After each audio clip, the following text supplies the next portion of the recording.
Okay, we'll see if any of the rest of you come back on. This is part 2. We got interrupted. I was talking about spiritual warriors. I was talking about Sarah Adams, and then Sarah Adams is the one who called me, who interrupted the other video, which I think this is funny. So did anybody come back on? Not yet. Hi. So I was talking about Sarah Adams, and she's the one who called and interrupted the call. That's funny. So spiritual warriors. We'll see if anything. We can see if we can get that that transmission to come back. Hi there.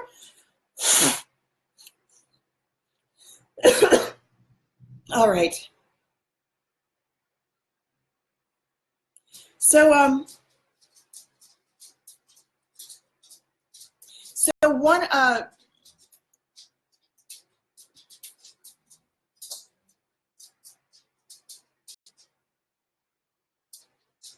one second.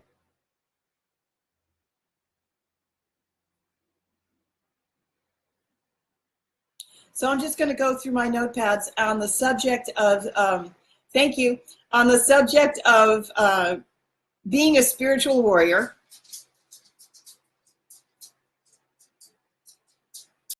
And I had said that that doesn't mean that you're warring, because I had protested a lot and said, no, no, no, I'm not a spiritual warrior. I hate war. You don't understand. I'm nothing like that.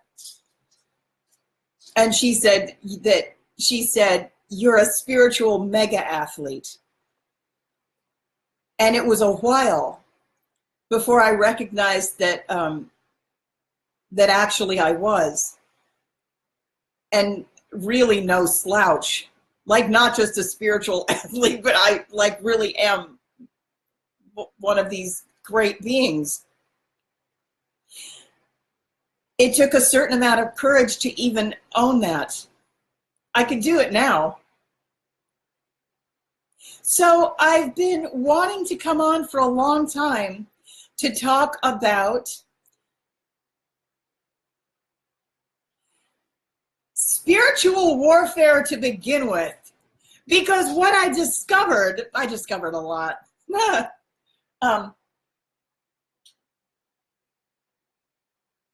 It turns out I really do know quite a bit about it.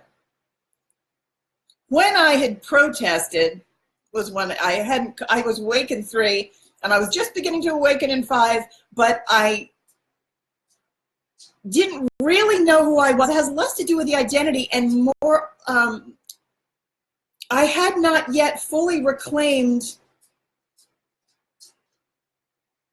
myself altogether. The Kundalini was rising, but it hadn't actually hit the base of the skull yet. And when that happened, so much changed. So here's the thing. I'm here to do a live stream tonight. I know I'm going to do one tomorrow. Or at least I'm pretty sure I'm going to do one tomorrow. There's so much information. Walk away, please. There's so much information, and more of it has been coming through. The way it works is, like, I'll be doing whatever around the house, and things just get dropped into my head to address. Like, you have to tell this, and right now, so like little mini downloads. I get major downloads too, a lot, but little mini downloads related to what needs to go into the live feed, the live stream. But then I have a hard time keeping up with it, which is how you get this crazy backlog of all of this material. I've got a lot of material, and it wants to be covered.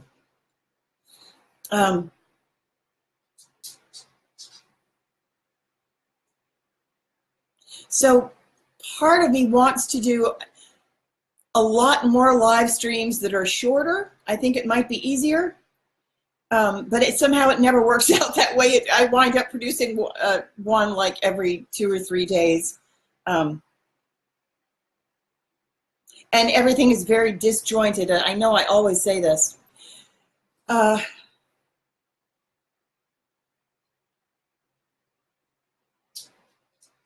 spiritual warfare in general,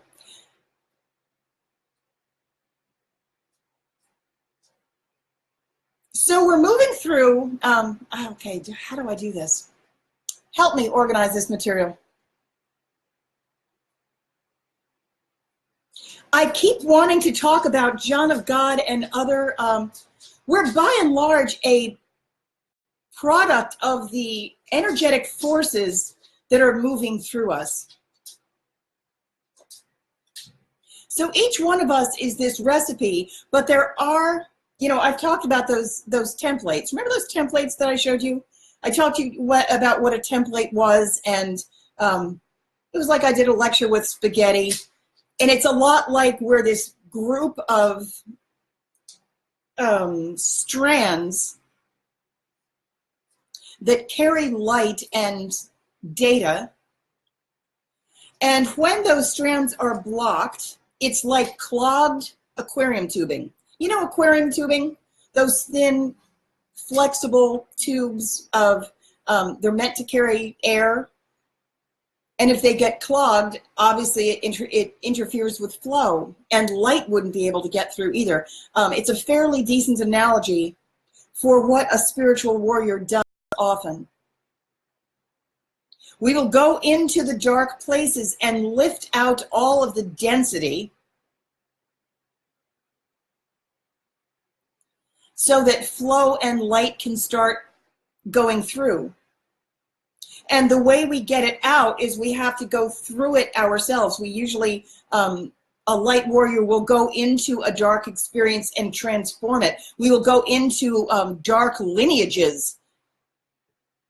You know the way lineage happens on this planet, where corrupted, disgusting family patterns will repeat over time, and it'll just repeat and repeat and repeat. Like you'll have an alcoholic who, you know, beats his children and you know, leaves his wife or whatever happens. And it's a cycle of abuse that happens over and over and over. And when that happens, it's like it gains momentum, or another way to think about it is like the groove gets deeper. So in the next, it's like more, it's harder to get out of. So that the energy that goes into a very deep groove has a more difficult time changing course. And it's a little bit like there's so much momentum behind it that the pattern gets worse instead of healing. So what a spiritual warrior who goes into that kind of pattern will do, very often, those of us who are like the strongest ones, we will incarnate into a family that is just like horrible, like just horrible. The really, really strong ones will very often have, if you really got chops, you'll incarnate into a family history where it's like your mother's side of the family was fucked up in one way and the father's side of the family was fucked up in another way, and you like grab it with both hands and you stick your heels down and you say, "So help me God, I'm going to stop this train." And you experience it. It's not like it's easy for you. You take that pain on and you say, "This is what we're doing instead." And you put your mind and your heart someplace else and you say, "This will be healed through me by the power that is in me. This is going to be healed. I'm going to be the one to do it." And then you do it. And is it a piece of cake? No. It's horrible work. And then you got other stuff that happens too. So a spiritual mega athlete isn't necessarily someone who shows up with armor. It could be someone who just shows up. And maybe they're honest in a family of liars. Maybe they're the one that's just strong enough to break a pattern. or a bunch of patterns. Maybe they're the first one in their family to ever make eye contact with another person, or do the thing that is not done in the sick lineage. And you say, no, I'm doing this. Very often we're the black sheep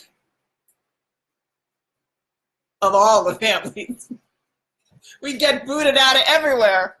Can clear a room.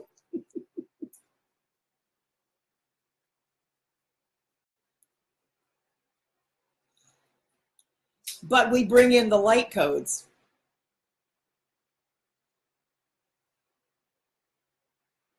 Or we you know,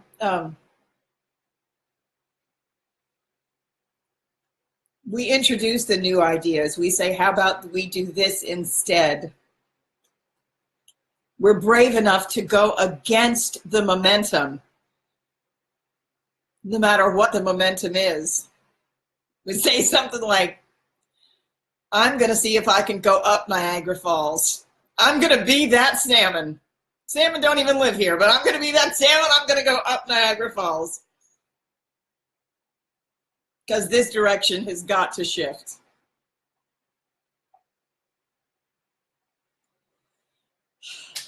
Where was I headed? I always say that. Is it your life spot on? You're not alone, though.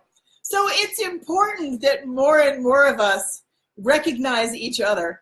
I know I'm yelling for some reason. I think it's the energy coming through. I don't always yell in this live stream, but I know I'm yelling now.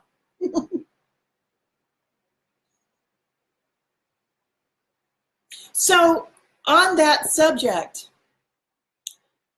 do you know that the clearing of the density comes before even exchange? You know, the 11 gateway. There's this thing, the planet is being lifted in stages. It can't all happen at once. We wish it would. To the best of my, I'm trying to figure out how to say this. The information that I have, as updated as it is, I've heard different things from different sources, but the highest level information that I've heard most recently, that's the way I wanted to say it, we're still talking about a flash event, a cosmic event. So that came to me, but then sometimes I don't go looking outside for new information. I wait until I get information myself. But then when I get information myself, I will very often check to see who else heard the same thing. And because I can see where they are and which strata they're located, it's not a hierarchical thing. Like there are some very high level beings who are working at the very bottom level. But based on where they are in the strata, that kind of, I'm able to triangulate information. It's not a judgment or it's not any kind of a value judgment. It's kind of like having the aerial view and knowing that if I get certain information, somebody who's higher than me can see certain things that I'm not able to see from where I am. And depending on where I am, because I move up and down, I try to only get spiritual advice. I try to go up to 12 as often as possible to like check my sources. But then I go down to where there's work. I'm doing a lot of work. There's a certain amount of work to do in 6. There's a lot of work to be done in 4. I don't hang out in 4, but I follow it. I pay a lot of attention to what's happening there. And then we're building a lot of architecture that's going on in 5. There's a certain amount of work going on in 11. I'm aware of that. And then there's a whole bunch of strata that I don't personally work in. I just don't have any business there right now. But to the best of my understanding,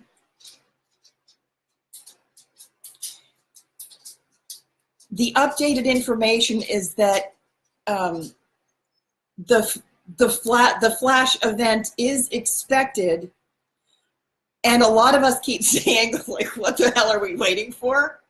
And so the reason that that came into my awareness is because they wanted me to talk about what we're waiting for, what are we waiting for? What the very high blast is going to do, it's a matter of divine right timing. So it's not like it's going to happen on a specific date, although sometimes astrology plays a role.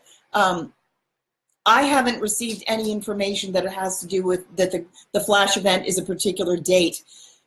We're waiting for as much to be cleared and connected as possible.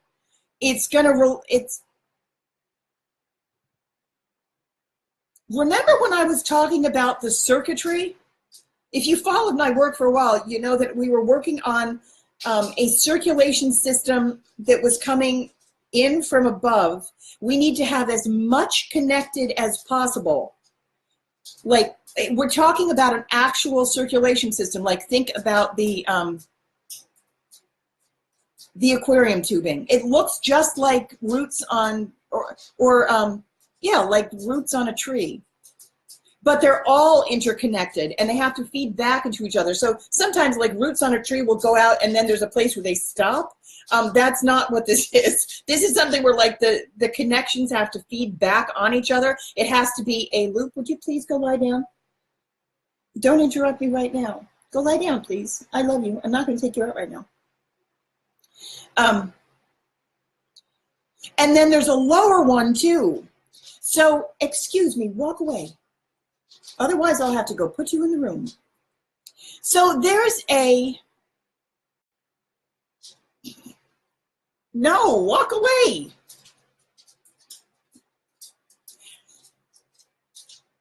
It's harder to move the lower strata. It's way harder to move it. So it takes a lot longer. Where the hell is my, 1 second. I actually do have somewhere. This isn't the one that I was going to show you. I do have one though. Someplace. See, if I knew I was going to talk about this ahead of time, I would have prepared. Hang 1 second, because I did actually make a diagram for this exact purpose.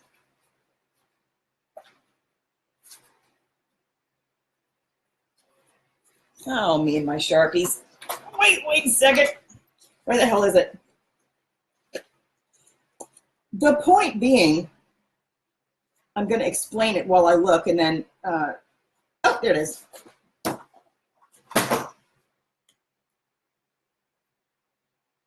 So this, all right, this thing, it's a lot harder to move this strata than it is to move this strata. Up here, things move very, very easily. The emphasis is on flow and freedom and light and constant adaptability, and everything is just light, and it just flows. Down here, in the lower strata, where there is still work to be done, it's like a lot of us would, I know I would prefer to just be up here. Whoop, can't see it. To just be up here all the time. And that would be lovely for me, but that's not the work that I came to do. The work that I came, the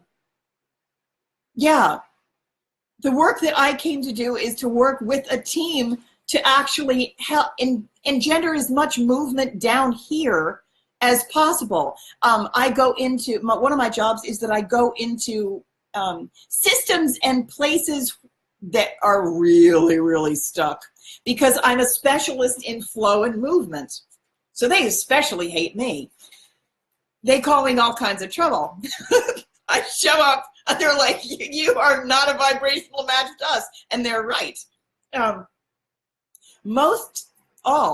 All third dimensional systems. By third dimensional, I mean, sometimes I get into a certain amount of difficulty describing it or talking about it, because the third dimension can relate. I mean, we're talking about form. Everything in form is third dimensional, but when I refer to it, what I'm really talking about is the 3D paradigms of stasis and fuckdom. Everything that is static, unmoving, unchanging, unbendable, and has been very, very corrupted over time. There's still a lot of stuff there that needs to be moved. One of the things I was going to talk about, I'm getting off topic. I wanted to bring up the subject of karma. Am I ready to talk about that yet? And Jen, you're on. She brought up a point that karma is over, and it is, but I was starting to think, but some people are still experiencing that. So I wanted to talk about that. There's so many damn things to talk about, and then I get confused and I forget where I am. Because oh God, I was talking about the cosmic blast too. Damn it. All right, hang on a second. I'm going to try to go more linear for a second and catch up on all the things that I started to talk to. Cosmic blast, let me finish that. So when very, very high energy, high blast, high concentration of extremely high energy, when that meets solidity, it cancels out the darkness, but it doesn't cancel it out like this. There's a, you know, if you've ever been if you have ever been around, if you've gone into these lineages, you know what happens when something very high energy meets something that's very dense. There's a certain amount of resistance. It's like the light energy is going to, it's almost like it catches the dark on fire. It's like when such high energy meets a great deal of resistance, it's almost like you can get an effect like spontaneous combustion. The forces don't interact well. The light definitely wins, but the dark moves a lot slower. There's a lot of resistance that comes from the dark and the solidity. So what we're after, this is going to take me back into spiritual warriorship. I feel like I already am not explaining this the way there's got to be a way to organize this material better. Because I wanted to talk about forces, the interaction of competing forces and why they move the way they do, why they behave the way they do. Because almost everything, remember I always say, every force evolves a form? There is absolutely no form or circumstance on Earth that is not a product of the forces that it contains. Everything is a product of its own ingredients. So you can look at virtually anything and say, or ask yourself these questions: what must be the case in order for this thing to occur? So very often when we watch some kind of bad behavior if we're judging it, or we watch some sort of event, what we're really seeing, one way to stay out of judgment and just look at it from a place of neutrality, is to just be as non-judgmental and detached from it as possible, no matter how strongly you may feel about it. I will tell you that in the 12th dimension, like I was on the Council of Balance, which occurred in the 12th dimension. And what happens there is there's a council of 12, and it looks like a chessboard on the floor, and we organize from a place of total emotional detachment. We kind of figured out the placement, the distribution of dark and light forces on the planet, without anyone trying to win over the other side, but really from the position of like the whole point of the Council of Balance was on both sides. You're just trying to balance it. How can this be most effective? You're not trying to win over the other side. But if one side, there are 6 advocates for one side and 6 that are playing for the other side. So I always played for light, but really the only thing you're trying to do, you're not in duality. You're actually trying to establish balance, because in order for humanity, in order for the earth to get through the 11 gateway, it's not a matter of being good or bad or better or what. You've got to balance. It's about equal exchange, balancing your masculine and your feminine. And my own job is I work strictly with groups, and my whole job is to kind of work with mass migrations, trying to get every strata of 3, trying to get every group up.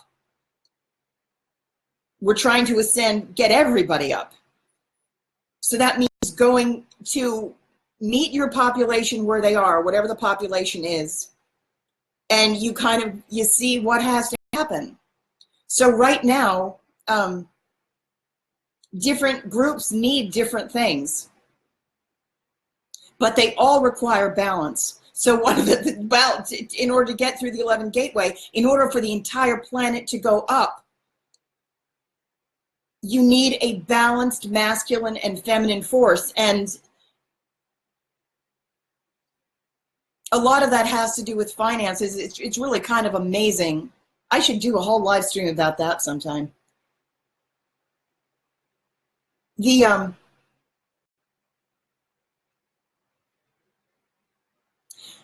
have to look at where there's hidden misogyny, and very often we hate the receiver. There's a tendency to shame the poor. And instead, there's like this tendency to be very competitive, or at least that's the historic programming, to be proud of people who work hard and give rather than receive. But if you're always giving and never receiving, you're always in the masculine force, and forces. Remember how I said all of these little choices accrue over time. They accrue not only for you as an individual, but they also accrue for groups. So if women are always giving, and are shamed for receiving, and they're also in the church, the idea of it's better to give than receive, there's this subtle misogyny that everyone has given the agreement to. Oh, and that was a hidden trick.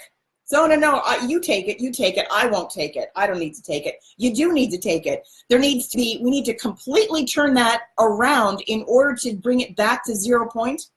In order to bring something back to 0 point, you have to look at the wavelength and see how severe it is. And then you have to apply with deliberation, or not, you have to somehow apply the inverse wave. You have to get this side and this side to be equally off center, so that they balance, and you bring it back to 0 point. Once you bring something back to 0 point, you can take a creative stance, and with deliberation, you create that which you would like instead. Preferably balance. Preferably keep it balanced the next time.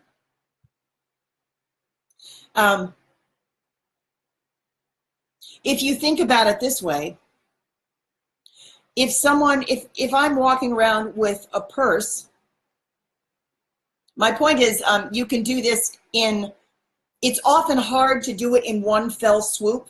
If a correction is really extreme, like if you have a long-standing pattern, let's say, like you incarnate into a lineage that's really foul.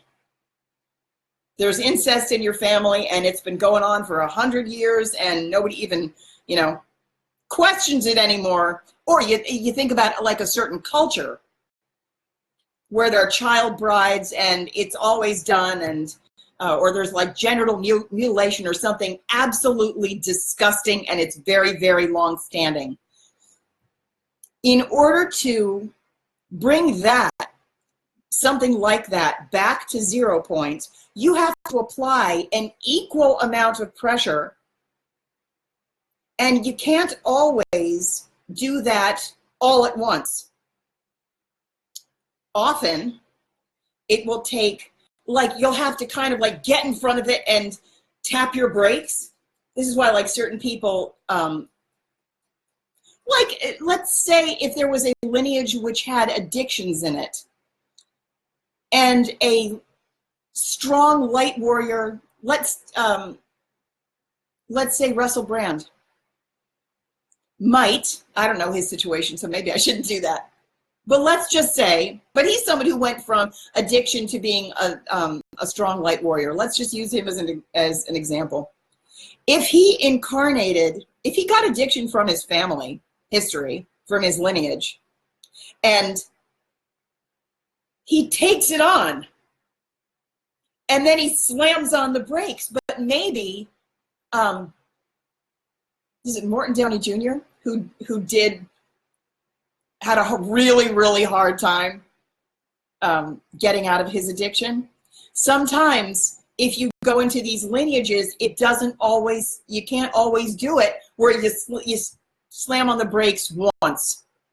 And even if you did that, like if you've got a certain amount of momentum and you just slam on the brakes, it might actually be an easier and better solution to like tap your brakes a couple of times.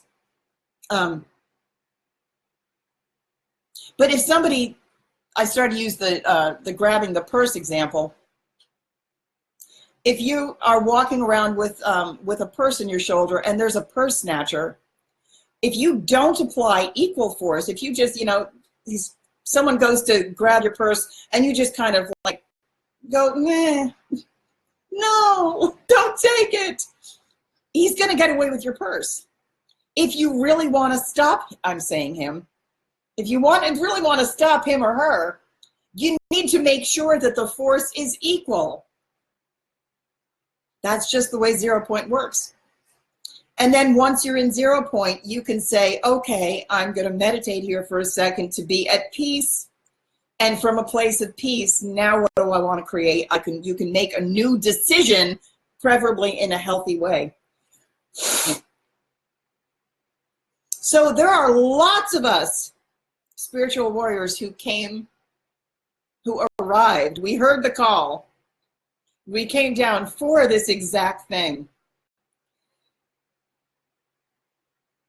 So that because for a long time, it didn't feel like, it's not like we haven't been chipping away at the upliftment for a really, really long time. I was thinking about Wilhelm Reich. Or just damn near anyone who arrived who was like way ahead of their time, and they come down and they're this really strong light warrior and they say, hey, I've got gifts for you. I'm here to change XYZ. Tesla comes down. Hey, you want free electricity? Free electricity! And man, that was pleasant. Jesus! Joan of Arc. No good. Royal Raymond Rife. It's like, hey, I've got a cure for every disease. Do you want it? Boy, they fucking slaughtered him, man. So we came back with a light army. They can't shut us all down. We came back by the millions to awaken all the rest of the people. We came down into the lineages so that light can reach our brethren. There are lots of us now, and we're all traveling, and we're on a grid. Oh, I was going to talk about, I did get more information today about, about twin flames, which it's so interesting because it means different things to every strata. But you really have to know that, like, there's this tendency to think as you go up. So I want you to watch for this. As you go up in strata, as you rise,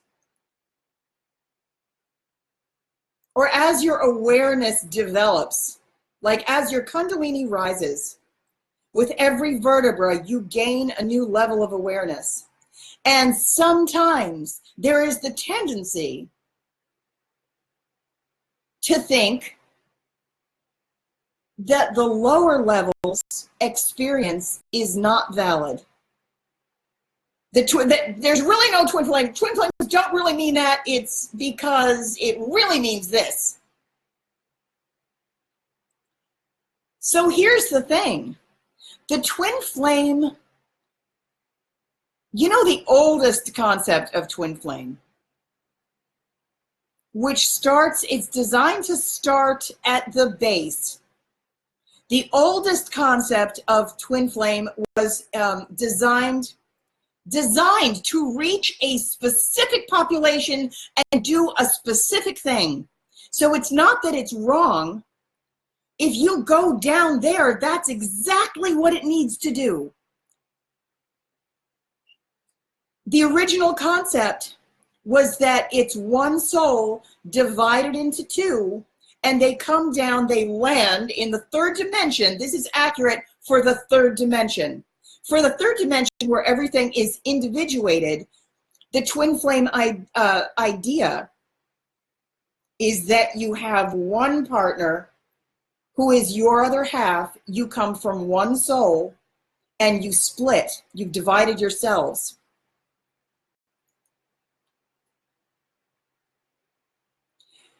And you come down with a mission. You basically land. It usually is related to a point on the surface, where you come down in order to deliver something to humanity. And there's also a twin flame grid on Earth.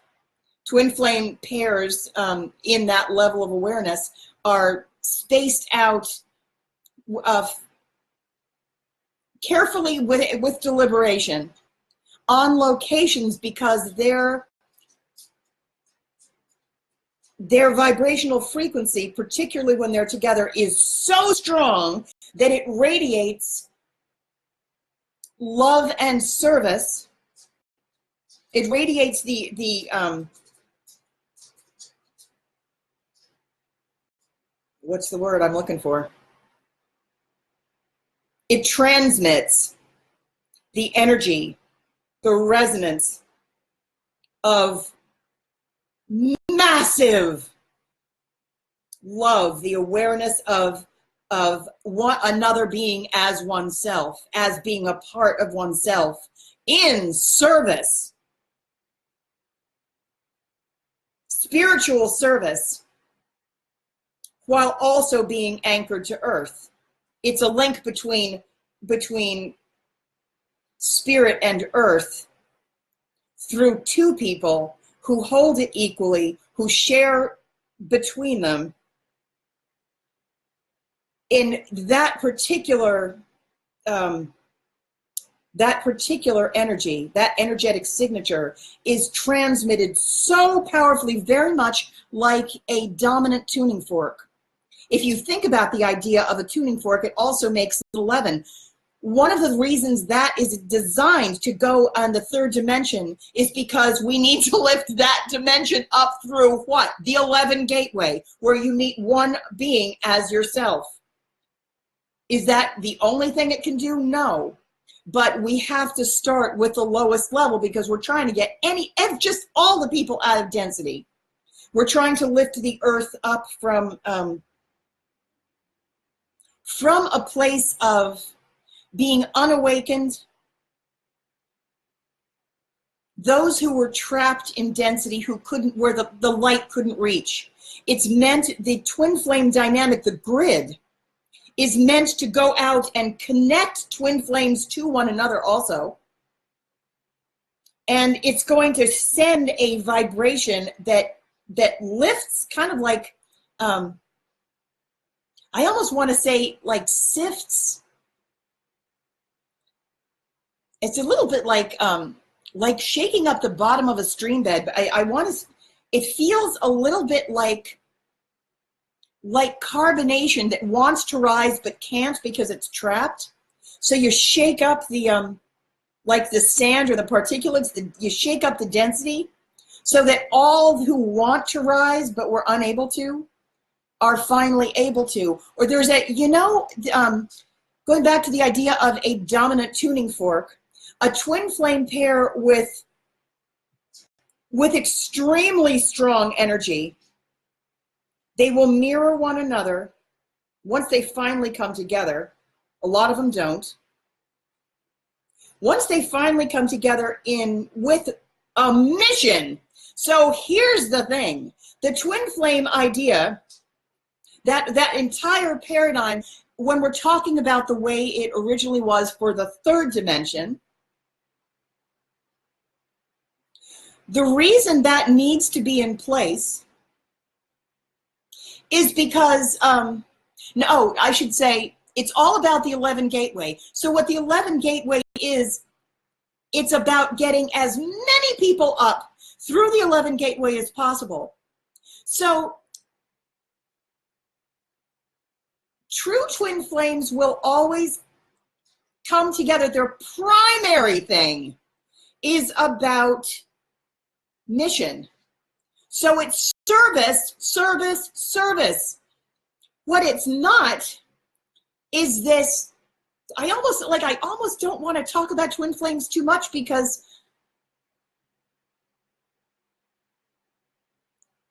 it's so misunderstood. And I'm not trying to knock anybody because everyone is where they are. And if, I'm saying this badly, if you go on YouTube, or really if you go on Facebook, there are all of these twin flame groups, and they're almost like 85% populated by women who are frothing at the mouth and just damn near hysterical. They want a love partner, and they're in like the chaser dynamic, and they're fervent, to put it mildly, but almost nowhere do they talk about mission. So what it really is primarily is service to self. Gimme, gimme, gimme, gimme, gimme. I want love, I want love, I want love, and I want it to come from you. That's not it. A true twin pair will have a mission. And you recognize your twin because that's the person who is designed, or you're going to go into service either way. But it's basically about service. It's service to self and others. So a twin flame pair, the way they're really designed to function, is about, this is the part, it's equal parts, service to self and service to others. So it's service to self because you are meeting yourself, and there's a drive toward that particular partner. But it's service to others because twin flames have a mission, and the mission is primary. And love is freedom. So if you're clutching and saying it has to be a romantic relationship and I'm going to hold on to the 3D paradigm that says we have to be married, you can't do that either. That's not to say that you can't be married to your twin flame. You can. But the freedom has to be part of the gift. Love is freedom. So you don't take the thing that you love the most and put it in a cage. You don't do that.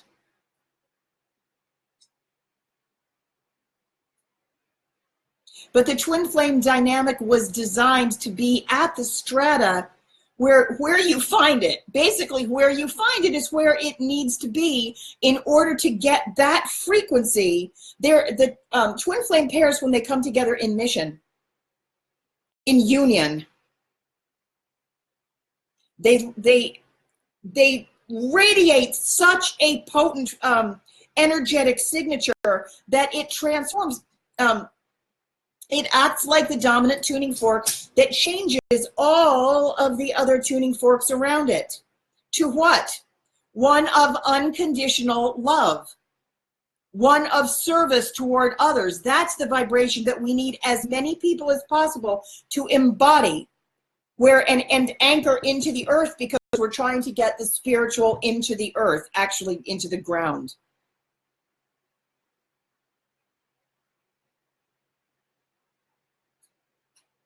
And that helps get as many people up, as many beings up through the 11 gateway. Once we're through the 11 gateway, then we can begin to expand further. But sometimes there's an idea that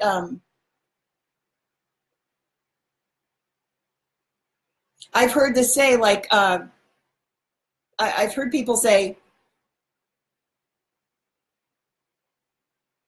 like, I am my own twin, or there's no such thing as twin flames, and it's all this thing anyway. It's different than it is when you go up.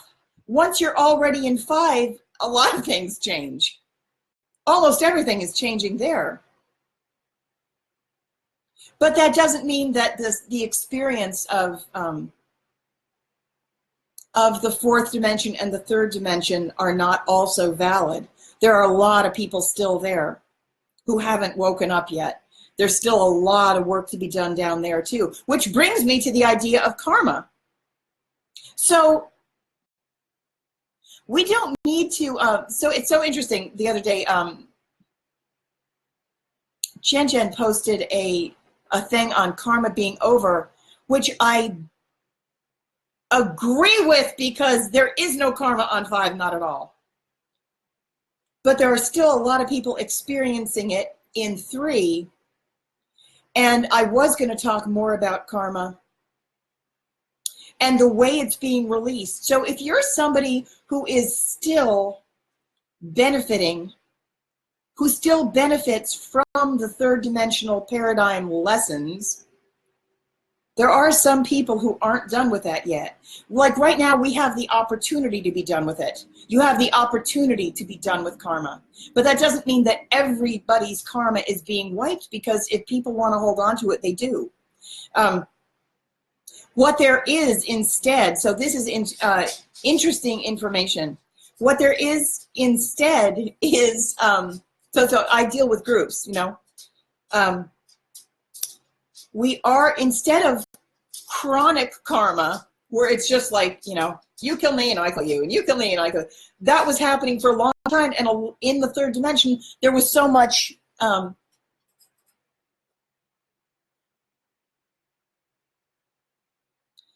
I've said this before, that it's like humanity was just not getting out of kindergarten. It's like they're just retarded. That's an appropriate use of the word. I don't mean they all have Down syndrome. I mean, they were actually retarded, like not growing, way going backwards, way too slow.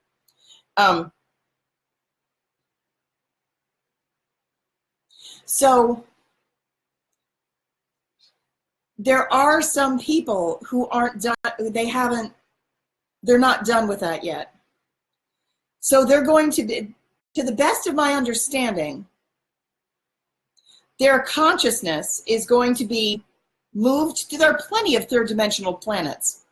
There are lots of them. So if you're a soul who still needs that lesson and you really aren't ready to progress, then you're going to go to another third dimensional planet. So the reason we all came down is to help humanity, or humanity, all beings, Earth, get out of the amount of density that was trapping it, because there was no movement. Like it just wasn't moving. And at this point, so now we've reached this ascension gateway, and so many beings came to help to try to get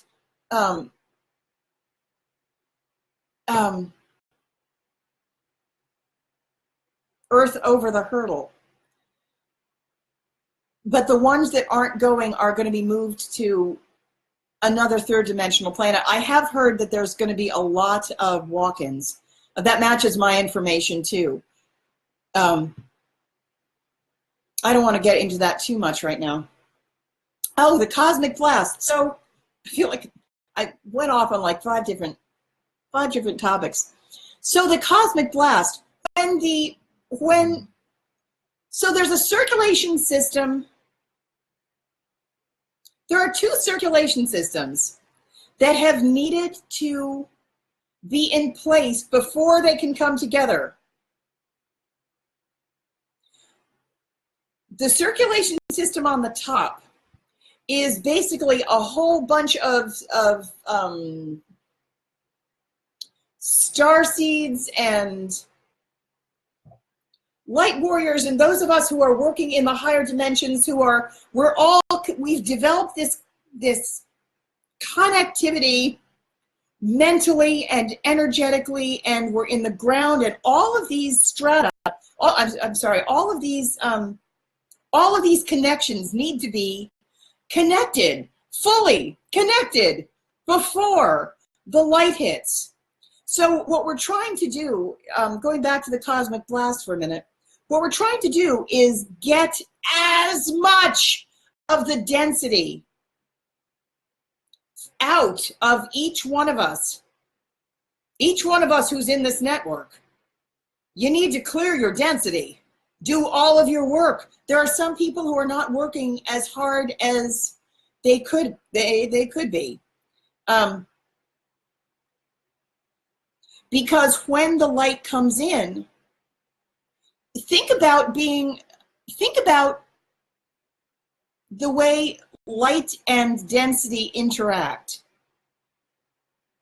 If you're a tube, like a aquarium tubing, if you're clogged full of Play-Doh, when the light comes in, all of that which is in you is going to react to it.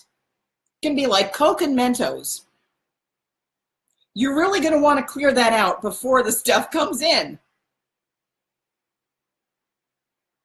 Not everyone is doing their work. So, and there are, like the systems, most of us don't mind if the systems collapse. The dense systems, every place that there's darkness, every place that there's, that's out of integrity, that can all collapse, that's fine. But there are still a lot of people who are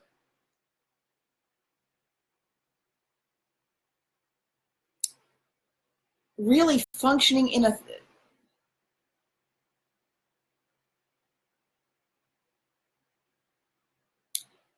who aren't necessarily doing their own internal work as much as they need to. And some of the delay has to do with just waiting until it's survivable for the maximum number of people. I was going to talk a little bit about karma. May not be tonight. So this is the time, I know I said this before, that this is the time of transition between the age of Pisces and the age of Aquarius. The age of Pisces is an age of real darkness, and it's also the age of martyrdom. So it makes sense that so many of us went into these lineages to take on the burdens that weren't necessarily ours, And once we're clear, so here's another thing that's happening, spiritual warriors. One other thing that's happening is that those of us who are clear, who have cleared ourselves out, who are running a lot of light, we're now going back into areas of density and picking up the burdens of other people who are unable to move very much energy. I know I've said this before. I have a friend who doesn't move energy. She's one massive clog. She really is. And every time my energy links with hers, I will irritate the crap out of her, but I'm busy bailing. Like there's a two-way current. So energy moves in two directions. When you link your energy with someone, you're getting some of theirs and they're getting some of yours. I was going to talk about the dynamics of Saintdom. And I was also going to talk about Joan of God. I keep threatening that. The dynamics of Saintdom in probably 2006, maybe, I was extremely ill. I was extreme. I got ill, catastrophically ill, in probably 2000, and I was unable to finish graduate school. I collapsed completely. I had 3 majors, and I was commuting. But I got incredibly ill, and I didn't know anything about energy medicine at that time. It's one of the things that made me study it. And I was ill for seriously ill for probably the next 15 years. And 14, something like that. And there was a point when I started seeking alternative healers. And at one point, somebody had mentioned a man in Australia, and he was a psychic and an energy healer, and I had called him, and we had an interview. And it's a little bit funny because the first time he told me, because of the time difference, he told me he was going to work on me when I was asleep. And I gave him the credit card. It was my husband's credit card. And that night, I didn't feel anything. But in the morning, my husband woke up and he said, "I feel fantastic. I haven't felt this great in years." I don't know what's different, but for the first time in years, my back doesn't hurt. I feel really good. And I spoke to the healer later, and it turns out that he forgot my name, and he used the name on the credit card, and he had worked on my husband. And the report, he said he didn't see any evidence at all of energy drain, but I had one leg shorter than the other. And I said, "No, I don't." And he said, "Yeah, I worked on your back." And then it turned out that he had used my husband's name. So he gave me another session the following night. But it kind of goes to his credibility, because he did get my husband. I did fix his back. And my husband does have one leg shorter than the other, so that was pretty funny. At any rate, what he said about me, this is before I didn't know anything about Joan of Arc. Didn't know anything about Saintdom or anything. But he worked on me. And the next day he said, "I've never seen another energy field like you." He said, "There were literally," he said, I'm not surprised that you're exhausted all the time, that you keep falling, because you never went to sleep. Not one time. You didn't sleep the entire night. He said there were literally thousands upon thousands of people who wanted something from you. And you were up and you were just working the whole night.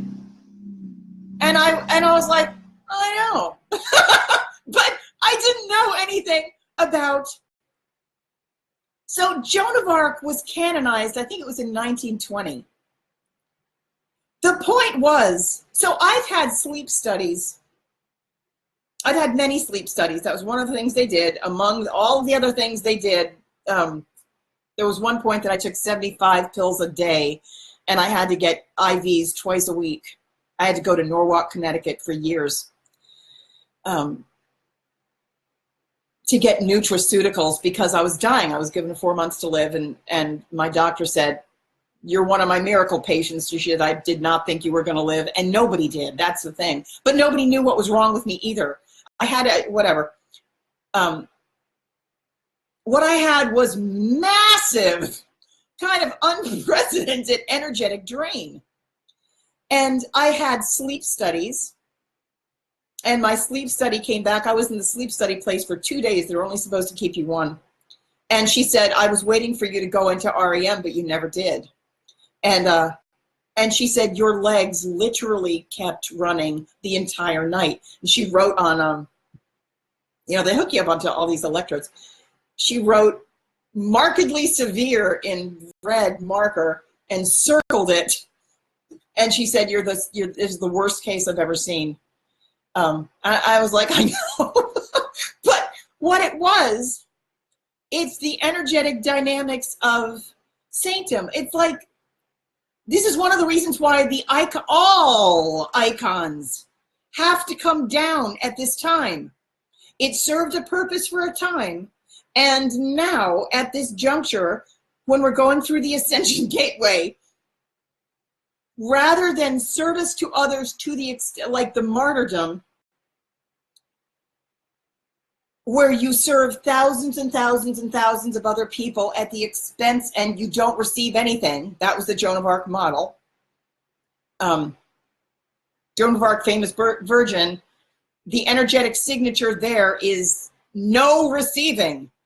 Better to give than to receive. You can't receive money. You never get paid. You do everything for everyone else. If you think about that story, I put the king on the throne and he burns me alive and I don't get paid. He doesn't free the people. And I also, there's like this massive issue of virginity and never being able to get any, no receiving, must not receive from any source.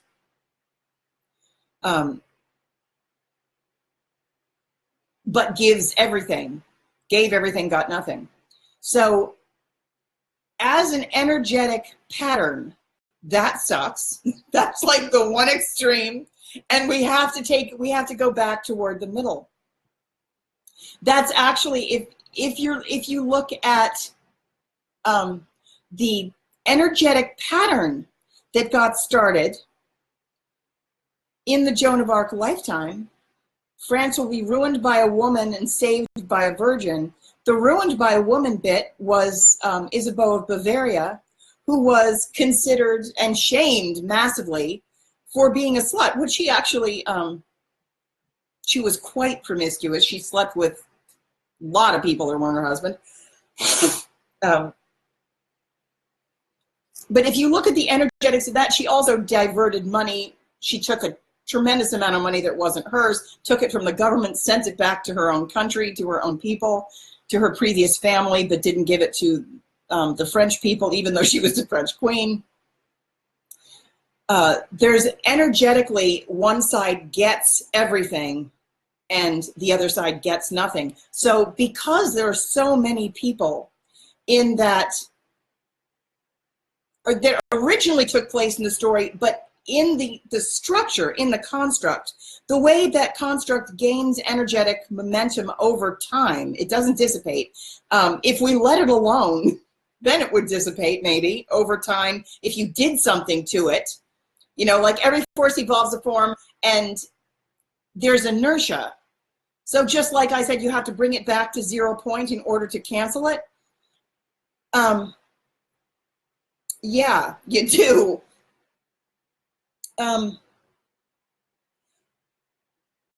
But what we were trying to do was separate the wheat from the chaff. In order to get, there was a long-term plan in the Ascension arc in order to get the darkness out. You have to separate it. You can't just throw out the baby with the bathwater. You have to separate. You have to get the part that you like to go in one direction and get the thing that you don't want to go in the other direction. So one side is going to be pure. And there's like centrifugal force, like there's definitely a rotation that happens because we have to pull these things. First, we have to pull them apart in order to figure out where everybody goes. But what it leads to is we're only now taking it apart, put it that way.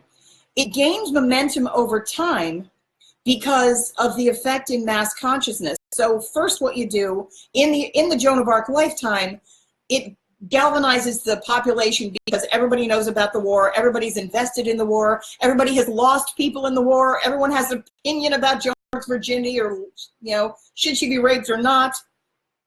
Everyone has a strong opinion over what king belongs on which throne, and there are allegiances, and it's all of this stuff happens in the fourth dimension. So that's why I keep saying it's a lot like Grand Central in the fourth dimension. There's just everybody's moving, and there are holding places, but then there's also a lot of moving around and vying for power there.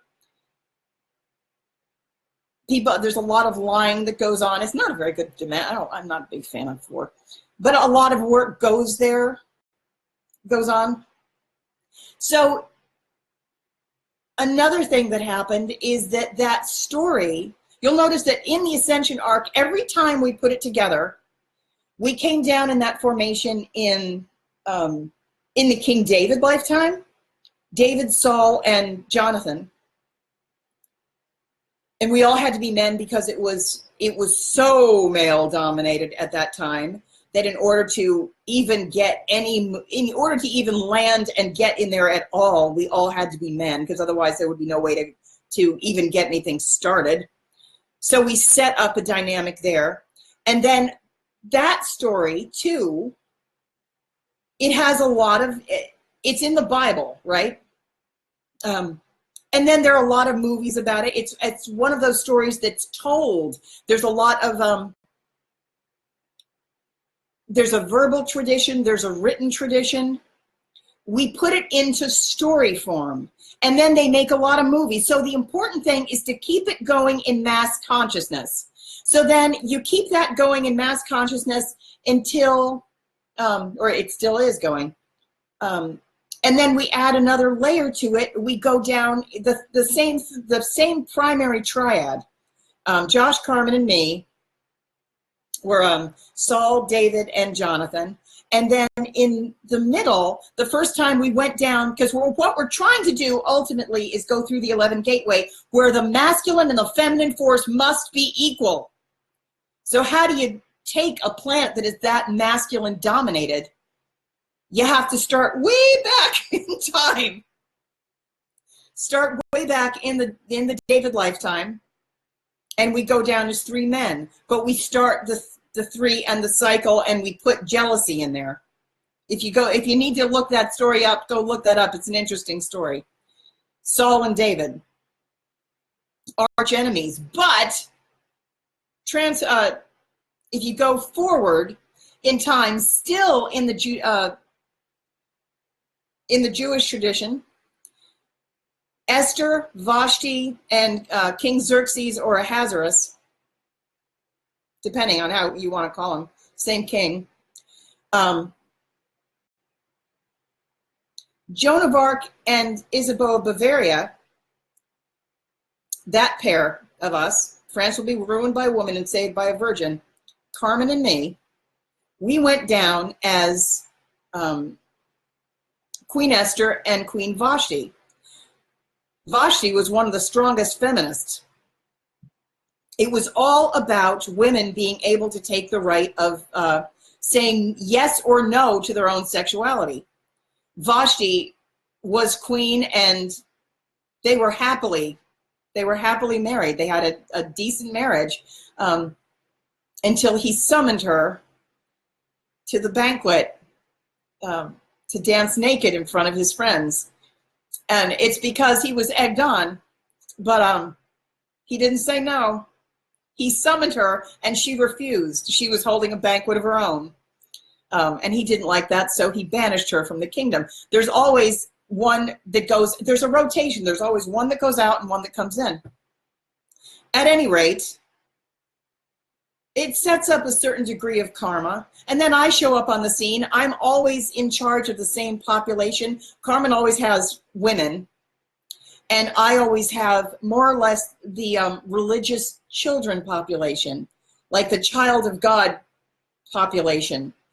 I was younger, and I also stood up for my people, the Jews, and said, well, if you kill them, you're going to have to kill me too. But the ultimate point of that, though, was to get them to fight on their own behalf.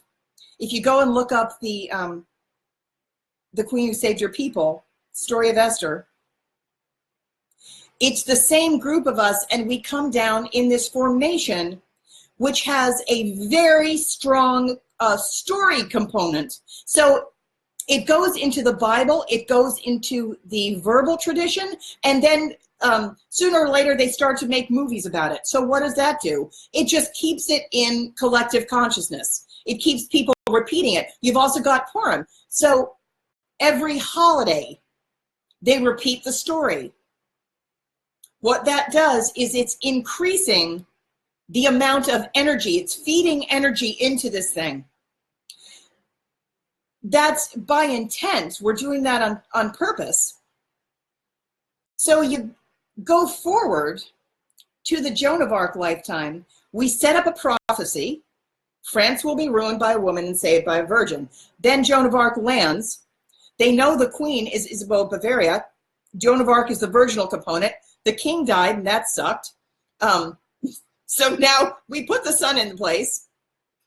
I'm going to talk a little bit more about that dynamic, but one of the things that happened in the Joan lifetime was that there's a very, again, there's an unusually kind of unprecedented written component. Joan of Arc's entire, the entire trial was written down, to put it mildly. And then there are books and books and books and books and books. And then there are movies, and then she was retried. There's a retrial, the retrial of Joan of Arc. I was dead by then, but they retried me and they found me innocent, and then they had to make books about that, and then they start making stories about that, and it's just, it loops over and over and over. So the amount of, so energy flows where attention goes. So it's over time. You've got David and Goliath on TV. You've got all of those David and Goliath movies. You've got all of those stories of Purim and the Queen Who Saved Your People. You've got all of the people who read the Bible all over the world, and the Old Testament. And then you've got Joan of Arc the musical. You do. You've got Frozen, which I've never even done a live stream about Frozen.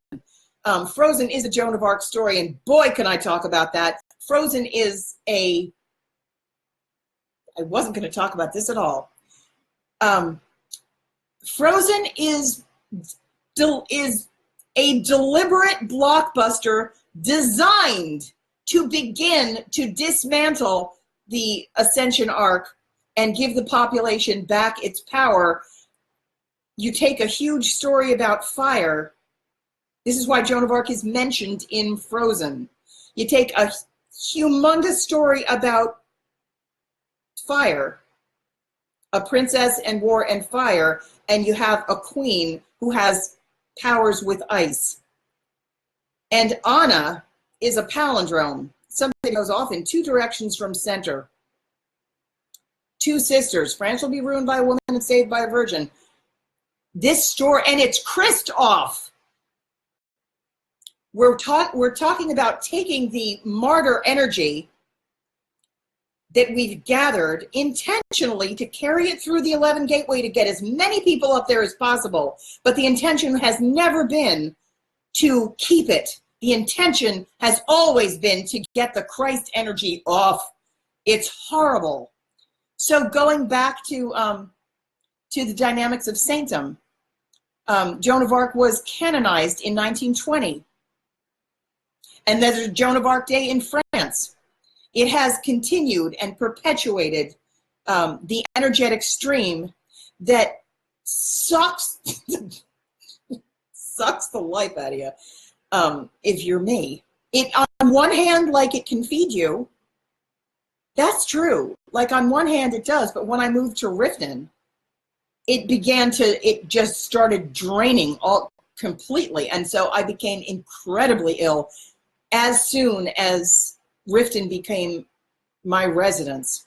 It's like it began to drain all out of me and go into the ground.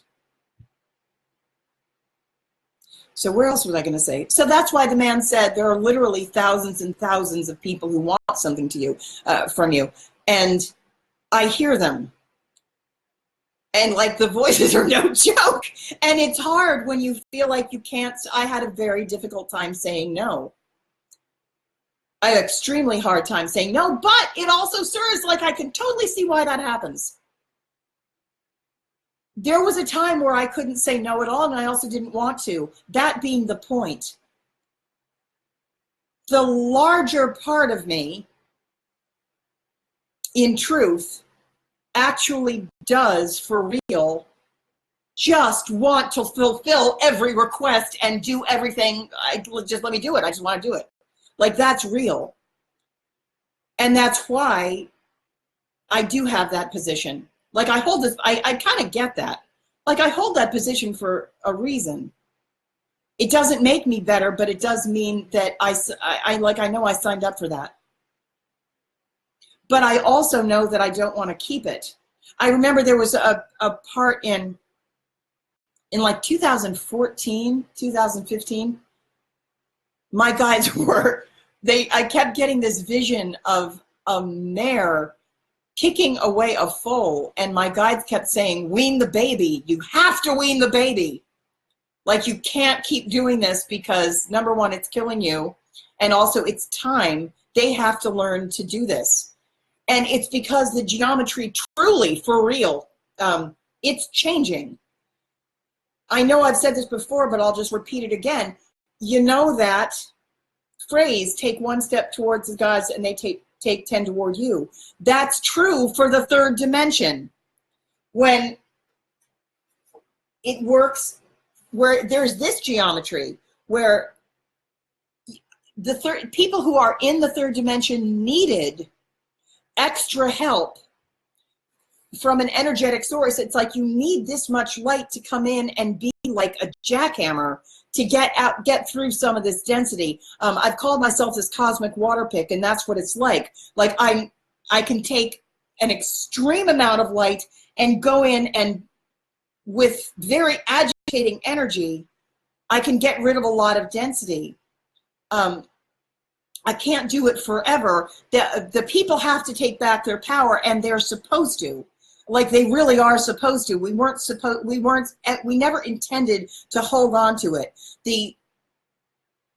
We intended to carry them far enough so that they could make it through the 11 gateway. But then there comes a point where it's like, okay, now that you're out of the bedrock, now you can walk, and now you need to walk. So right now we're going into, this takes me back to the 11 gateway. In order to get through the 11 gateway, you need to do two things. You need to give and receive equally. Each person has to give and receive equally.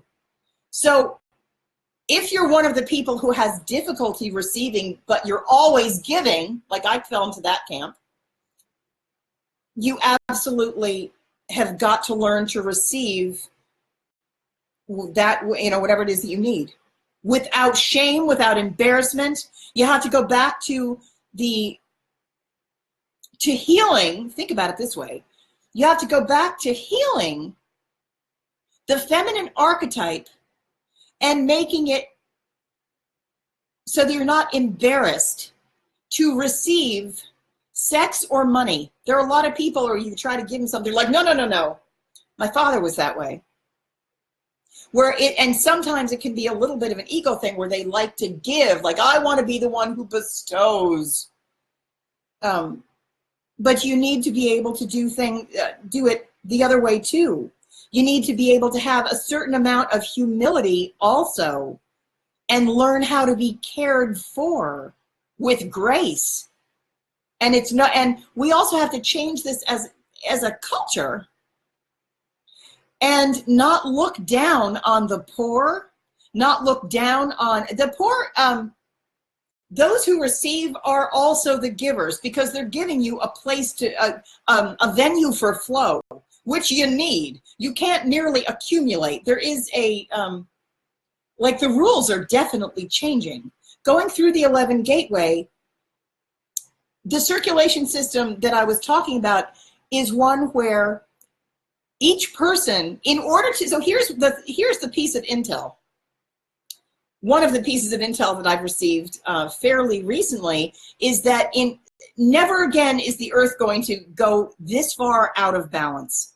So that part of karma, the karmic cycle, where it's like, why the fuck aren't they learning? Remember how I said there are these gross inequalities that happen with countries, and it happens and there's a collapse, and it happens and there's a collapse, and there's a French Revolution and there's an American Revolution, and there are all of these things, and that is absolutely 100% ending. So the karmic cycle there is over. In the reset, we're going through, everything has to pass through the 11 gateway. So the way that works is that in order to maintain balance, there's this new rule, which states that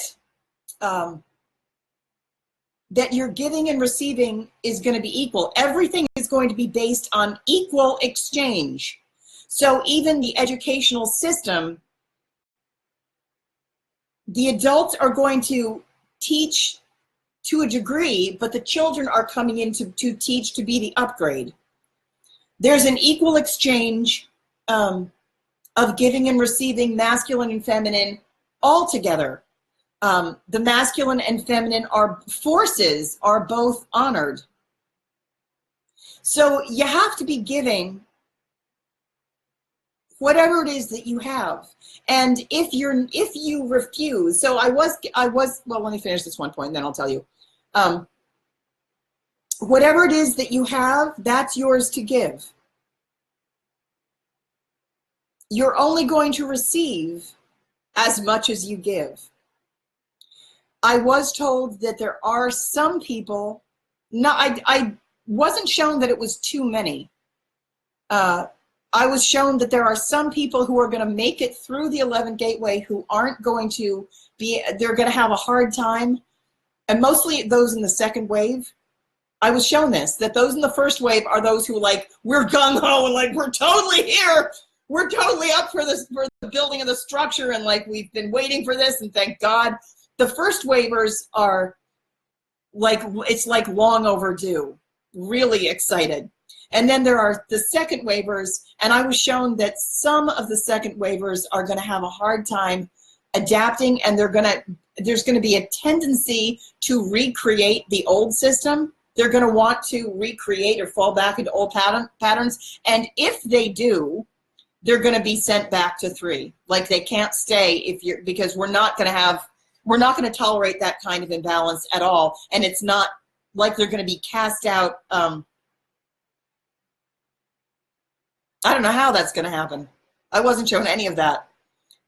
But I was told that not everybody is going to stay. Some are going to think they can do it, but there's going to be just like a tendency to fall back and recreate the old patterns, the old models. So basically the new rule is you can have as much as you can share, but we aren't going to have these massive discrepancies where, like the Catholic Church hoards this massive amount of money and gives relatively little. You can only hold as much as you can also pass on. So it works, even exchange, it works like breathing.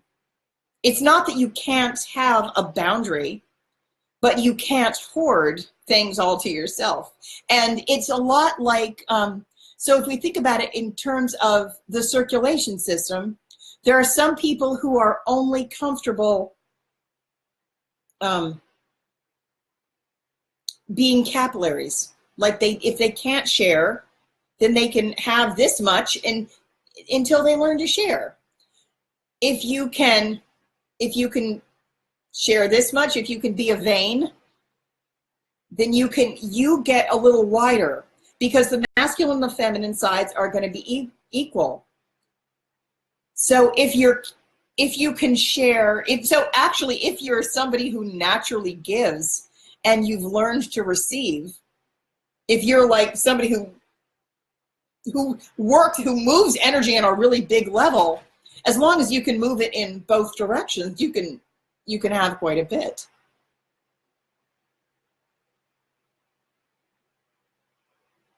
Where was I going to go? Let's see.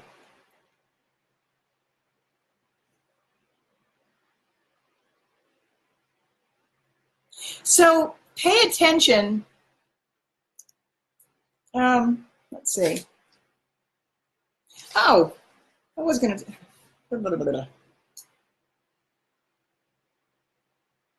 I'll just finish this point.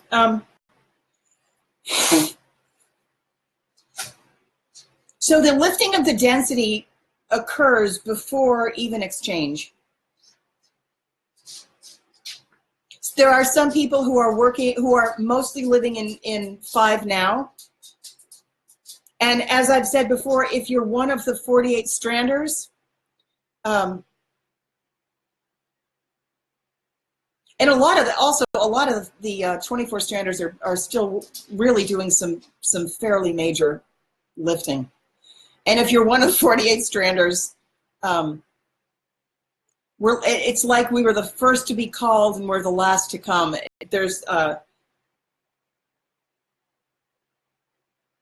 We're going way down into the depths, and sometimes it really feels like we're making no progress. It's not that we're not making progress.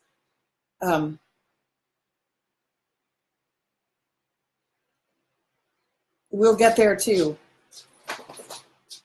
And when we get there, yeah, it'll come for us too. We'll get there. If you think you're a 48 strander, send me a PM. I only know, I think, 3 other people. I would just be kind of interested. The extent, if you want to know where you are, not in terms of strands, because again, it's really totally not a hierarchy. It's just like the tool you need to do the job you're doing. The extent of your ascension and compassion can be loosely, I wrote this, my guides didn't tell me this, is just kind of what I think, can kind of loosely be gauged by the extent to which you think, better that guy than me. Like, pay attention to where, oh, you want to sit here, don't you? Pay attention to where your compassion ends. Just watch it in yourself. I'm not saying you have to judge yourself. Just watch it in yourself and notice to what degree, where is your boundary? If the goal, and not everybody has a goal of unconditional love. Some people are very dualistic and like, you know, light versus dark, and there is definitely a place for that. But it doesn't happen up here. Like in the 12th dimension, there is literally absolutely zero judgment, none whatsoever. Dark versus light, one or the other. There is total universal love for both sides, because you don't have the right to tell the other side that they may not exist.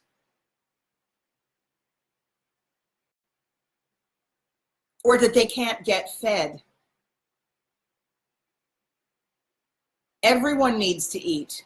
So the best thing you can do is say, you may exist, but you have to go over there. You can't be in my space. You're allowed to say that. You can have appropriate boundaries, but you can't, if you go into annihilation mode, or just double checking yourself to see what makes you unloving and where that line is for you. It's one of those things that's a really good thing to know about yourself. Like I've had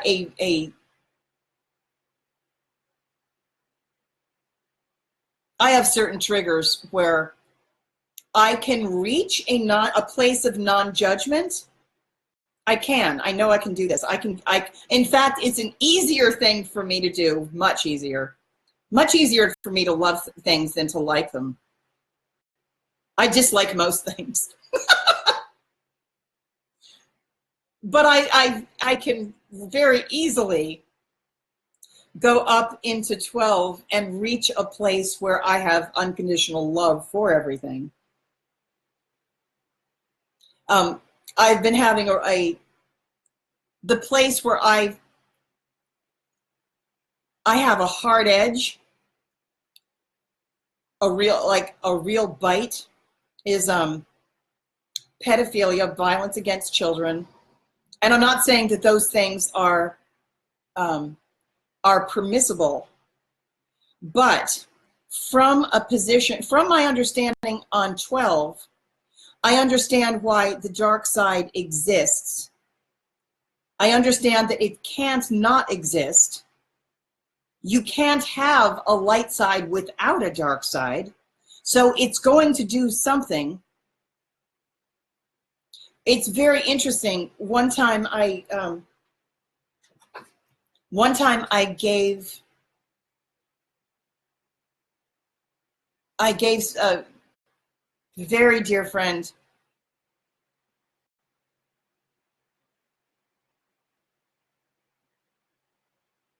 I gave someone a lepidolite pendant once. Well, I'll tell you, it was the woman who was Jonathan when I was David. Jonathan and David, it says in the Bible, Jonathan and David had each other's backs in battle. They were very close, and then, well, I won't get into that whole story. She was also Vashti, and when I was Esther. And then she was also Isabeau of Bavaria when I was Joan of Arc. And in that lifetime, she took the dark side and I took the light side because we had to. There has to be equal and opposite, and you have to do this rotation. So I didn't, but I also know that we were connected. In many ways, she's my exact mirror. So I didn't understand that when I first met her. And our energy all runs together in a circuit. And her energy felt so familiar. She is one of my closest soul relatives. And I just loved her so much. But I didn't realize at first, until I did, but at first I didn't realize what role her energy was playing. But I saw energy around her and it looked exactly like mine, and she was also symptomatic, and I was trying to take care of her. So I thought she needed the same things that I did, but I didn't realize that it was the mirror opposite when this happened. It's so interesting, but I was trying to take care of her. I gave her the gift of a lepidolite necklace. Lepidolite is a purple, it's like a pastel purple stone that's linked to the angelic realms, and what it does is it radiates light frequencies. It radiates angelic energy. If you want some of that, get some lepidolite. It's not all that expensive either. Anyway, she put it on, and her husband texted me a while later, and he said, you gave her that, and she says it makes her weak. And you know what? It probably did, but I didn't know that. But knowing that, like I wasn't trying to make her weak, but that is very useful information, because what that says is if you put a stone on that radiates light energy and it makes the person weak, that means that they're weakened by light energy, which means they're strengthened by dark energy. So that will tell you a lot about the energy that she's running, or what does she need to be strong? She'll need more dark energy. Doesn't make her a bad person. It just means that this is there are certain things that are going to nourish her system that don't nourish my system. It's not a judgment at all. I found that pretty fascinating, actually. Explained a lot. Where was I going with this? So you don't have the right to tell the other side that it may not exist or that it can't get nourished. The same way in going through the 11 gateway. Remember when I said that, I told you that frog story? So that kind of behavior, when somebody wanted me to drive over all of those frogs in order to get home a little bit earlier, and I refused, because you don't have the right to take the life of another. There are certain requirements. There's like a curriculum that you have to have mastered in order to go through this 11 gateway. Masculine and feminine balance, that's one thing. But also you have to be able to be a wise steward of all other beings, not just the ones you like. And why is that? Well, it's because we're stepping into a new geometry in which you are also now the carers of other people. You learn when you, like going through the like the twin flame grid, one of the things that does is you have to learn to master this with another person, the person who pushes all your buttons, but you learn to care for another as yourself. Whether you like them or not, doesn't matter. You make sure that they are cared for up to the same standard that you expect for yourself. Because one of the things that's going to happen is the wheel's going to flip. Like, I'm not kidding at all. You know the Wheel of Fortune? Remember that portion of the Bible where it's like, not everything in the Bible is a piece of crap. There's a whole bunch of stuff in there. We all know that it was there for as a control mechanism. I'm going to talk about that in a minute. But it had to be, didn't it? It has to be two things. You can't expect it to be all one, all light and God's truth, because it's a time of duality, and you're here to learn discernment. So there is a portion of the curriculum. You can still study the Bible, and then whatever resonates for you, that's what you take. Portions of the Bible are absolutely there, like the 10 Commandments. You don't kill. The 10 Commandments are there for a reason. The 11th commandment is put the mountain in the valley. What does that mean? It takes you back to 0 point. That is absolutely true. It means whoever has a lot gives it to whoever has nothing, to the same degree, so that all is made level, so that you've got equality. So that brings me back to group karma. I feel like I have a couple of different points going on. That brings me back to group karma. There is and there will be restitution.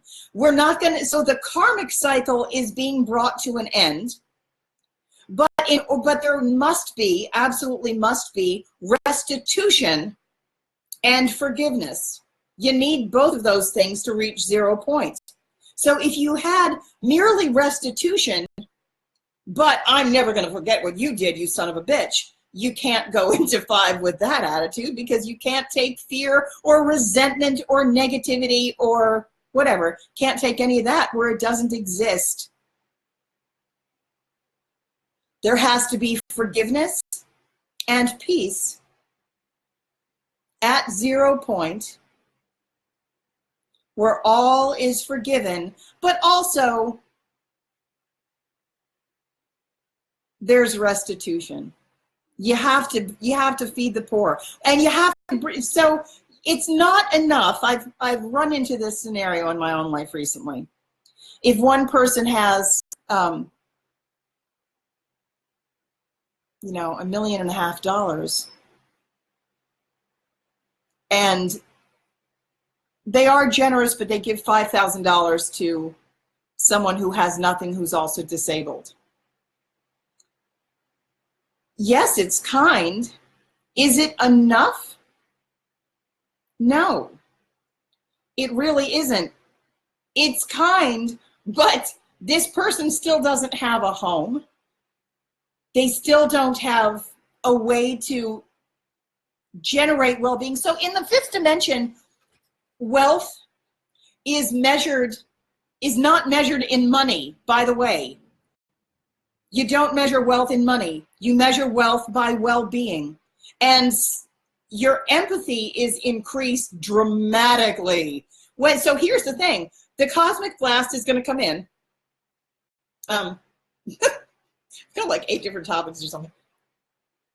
The cosmic blast is going to come in. It's going to the best of my understanding right now, it's going to activate the twin flame grid.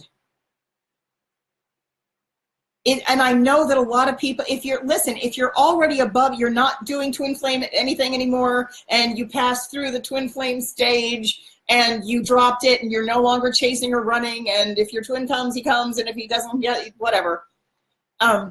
Great, then maybe you're past it. There are still a lot of twin flame pairs doing mission work who are located at strategic points on the grid, and the grid exists for a reason. The twin flame couples are connected to one another. So to the best of my understanding, also you can be a part of this grid. If you are a single person, you don't have to actually have a twin. If you're, you could be located on a point and you could still be on the twin flame grid, or you could be one of the people who's very high vibrational, who's one of the mobilizing people who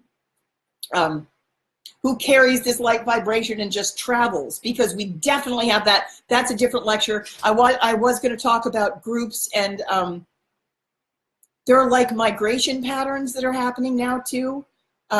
So here's one thing. So the twin flame idea, it begins in 3, right? There are still people located in 3. So the twin flame idea is where you have, it's one soul divided in 2, and they're located, for those people who are still doing that, they have one mission and they're located on a grid point. So that still exists because the 3rd dimension is still in existence. That's designed to lift up the 3rd dimension. So it does still exist. If you're not exactly there, that's fine. If you're, whatever, you're someplace else. For the people who are still there, who are doing that job, they could also be doing, anyway, there is a level that's still happening where the cosmic blast is going to come in. So it's like one event. Do you catch the parallels? The event for the 3rd dimension, there is still an event. So it's one event with the cosmic blast that lands on, that hits the twin flame grid, and the twin flame dominant tuning forks connect with one another, and it sends out this vibrational frequency which shakes everything else up, and that assists in lifting the 3rd dimension. The 3rd dimension needs a lot of assistance. So it's not that reality is not true. If you're already past it, great. So because I do know that there are a lot of people who are like, oh, I'm my own twin, I dropped my twin, and I have more than one twin. And what that means is that as you go up in strata, everything becomes more quantum. You go from 1 to 2. And then you go from 2 to small groups of people working together with in tasks. They're usually grouped by tasks. And then you might be a portion, you might be a part of a number of different groups, or you might be one of these people who, like I am, I have a twin on 3. And then I've got I'm in a number of different groups. And then some of the groups change. Very often we're in groups for a short period of time. And then I'm also working on, with the 48 Stranders, there's 3 of us who are doing that. And it's like way, way, way up there. And then I'm always alone when I go to 12. That's interesting. How are we doing on time? Yeah, right. Let's see. So the extent of your ascension and compassion can be loosely gauged by the extent to which you think better you than me. Because in truth, there's really only one of us here. So where does your identification with the other person end? And where is just pay attention to where you draw the line at, like, this person is not invited to Thanksgiving. And just ask yourself, why not? And is it possible? Just know that about yourself. What is it about this person that you say, I can't extend my compassion to them, or I can't extend? Why does your love end there? And is that something you can adjust? Oh, so I was going to tell you this story. This is kind of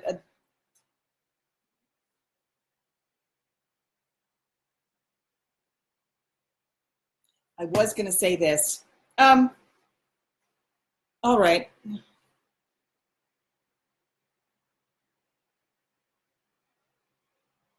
Shit. I've got like all these notes. Oh my gosh. Okay. And it's all on different. They're all on different notepads, and I think I need to address all of them. I'm going to do this one third. So through the 11 gateway, some of the questions that must be addressed. Are you a wise steward of those in your care?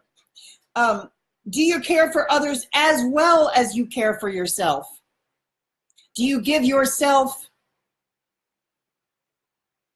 a nice meal and dental care, and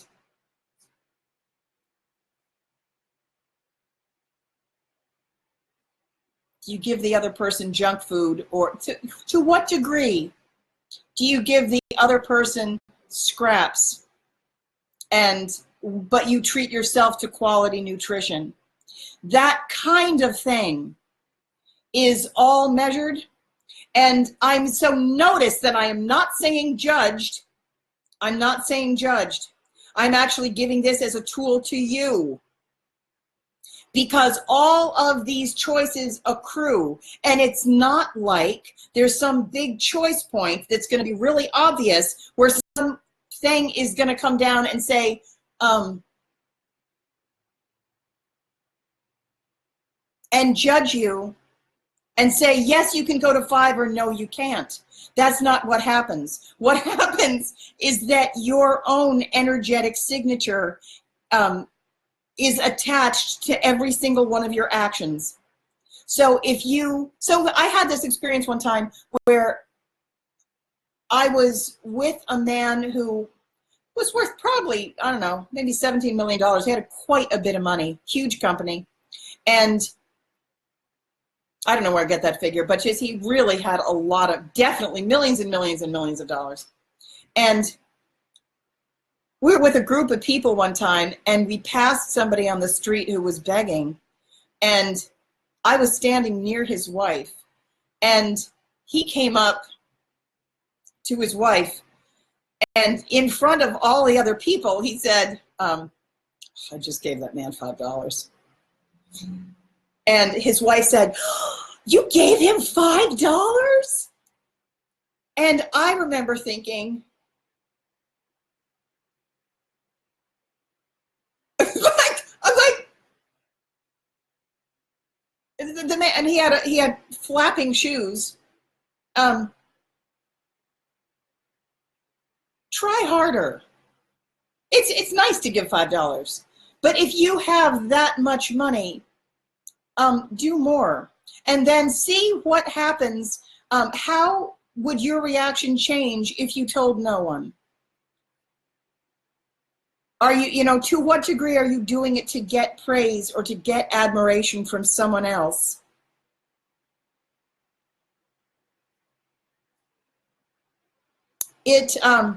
All of your actions, your energetic signature is attached to all of them. So it's just a measurement. That's all it is. So if you wind up doing something very out of balance and calling yourself a winner, that's what we've been conditioned that way. To try and get as much for yourself and give as little as possible, and then you pat yourself, and then the winner gets even more and gets even more praise and gets even more attention, so they get bigger and bigger and bigger, and they're like, look at me, now I'm extra great. I'll also pat myself on the back and give shame to the person who's asking me for money.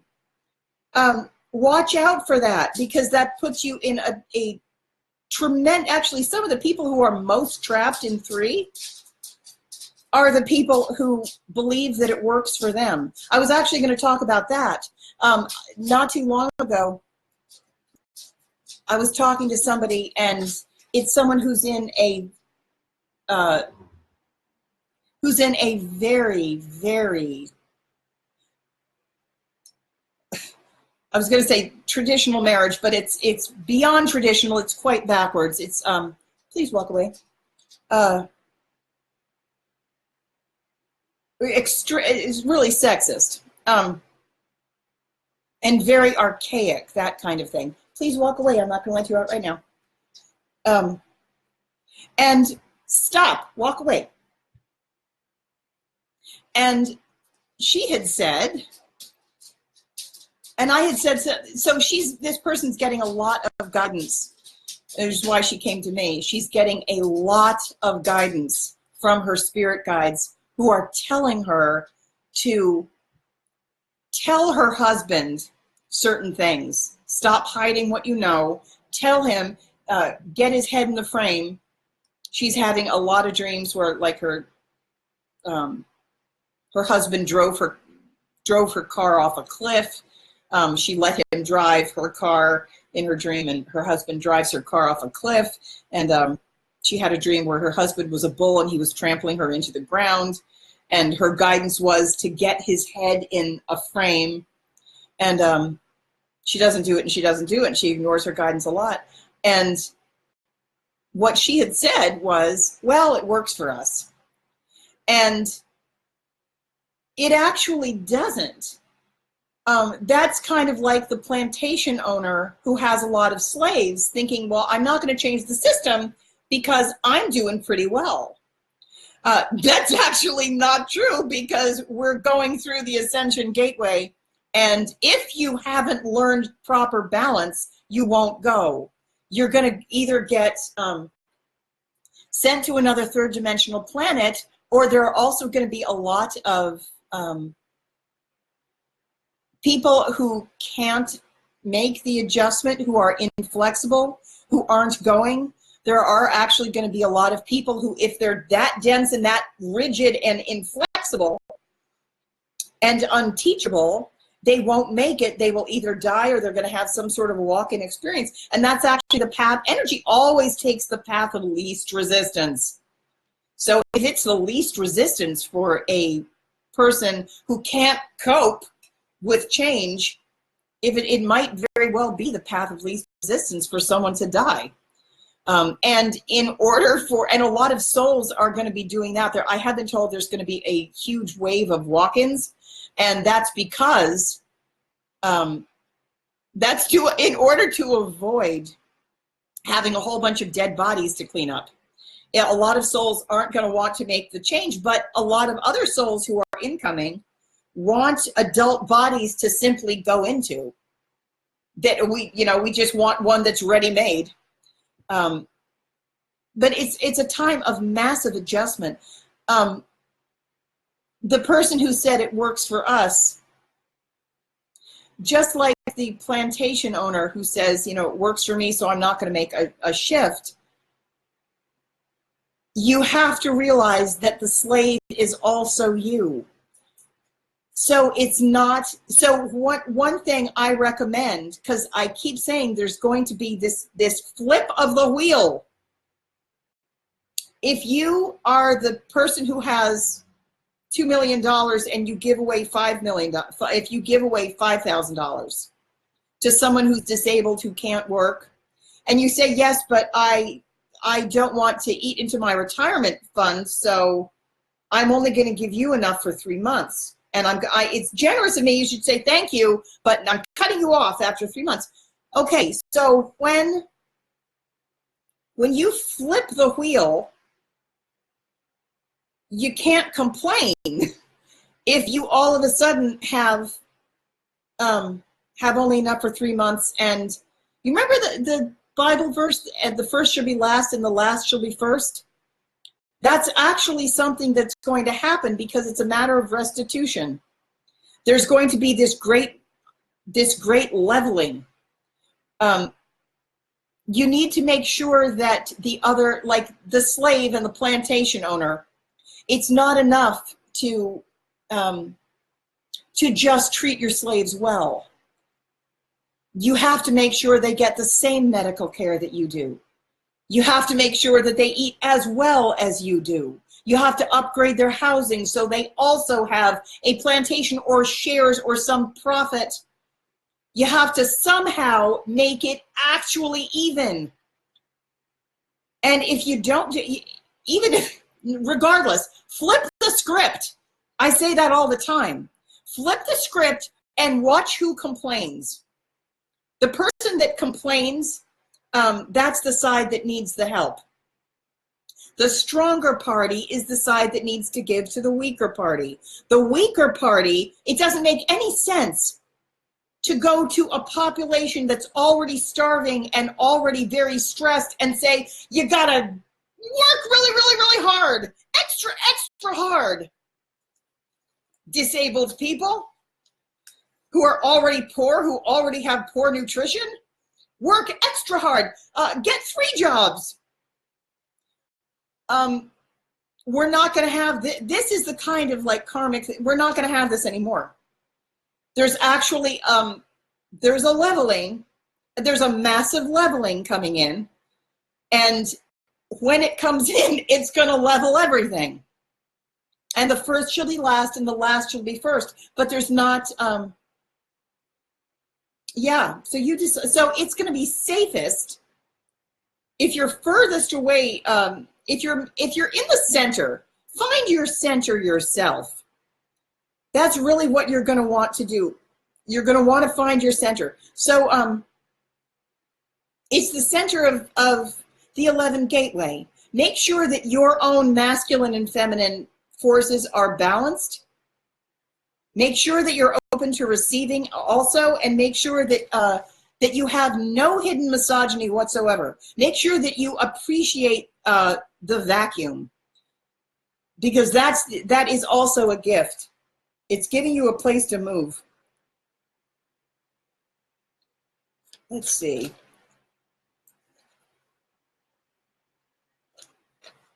Oh, yeah, I was going to tell you this dream.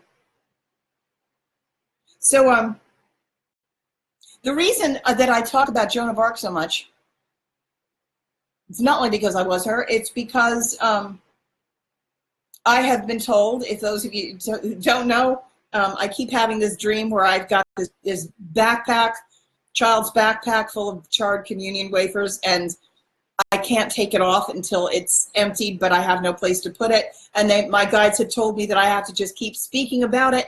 So until it's all gone. And I really want to start doing something else. And I've had this dream where I'm on Xena Road in Woodstock. Xena, it's spelled with a Z, but in my dream, it's like Xena Warrior Princess.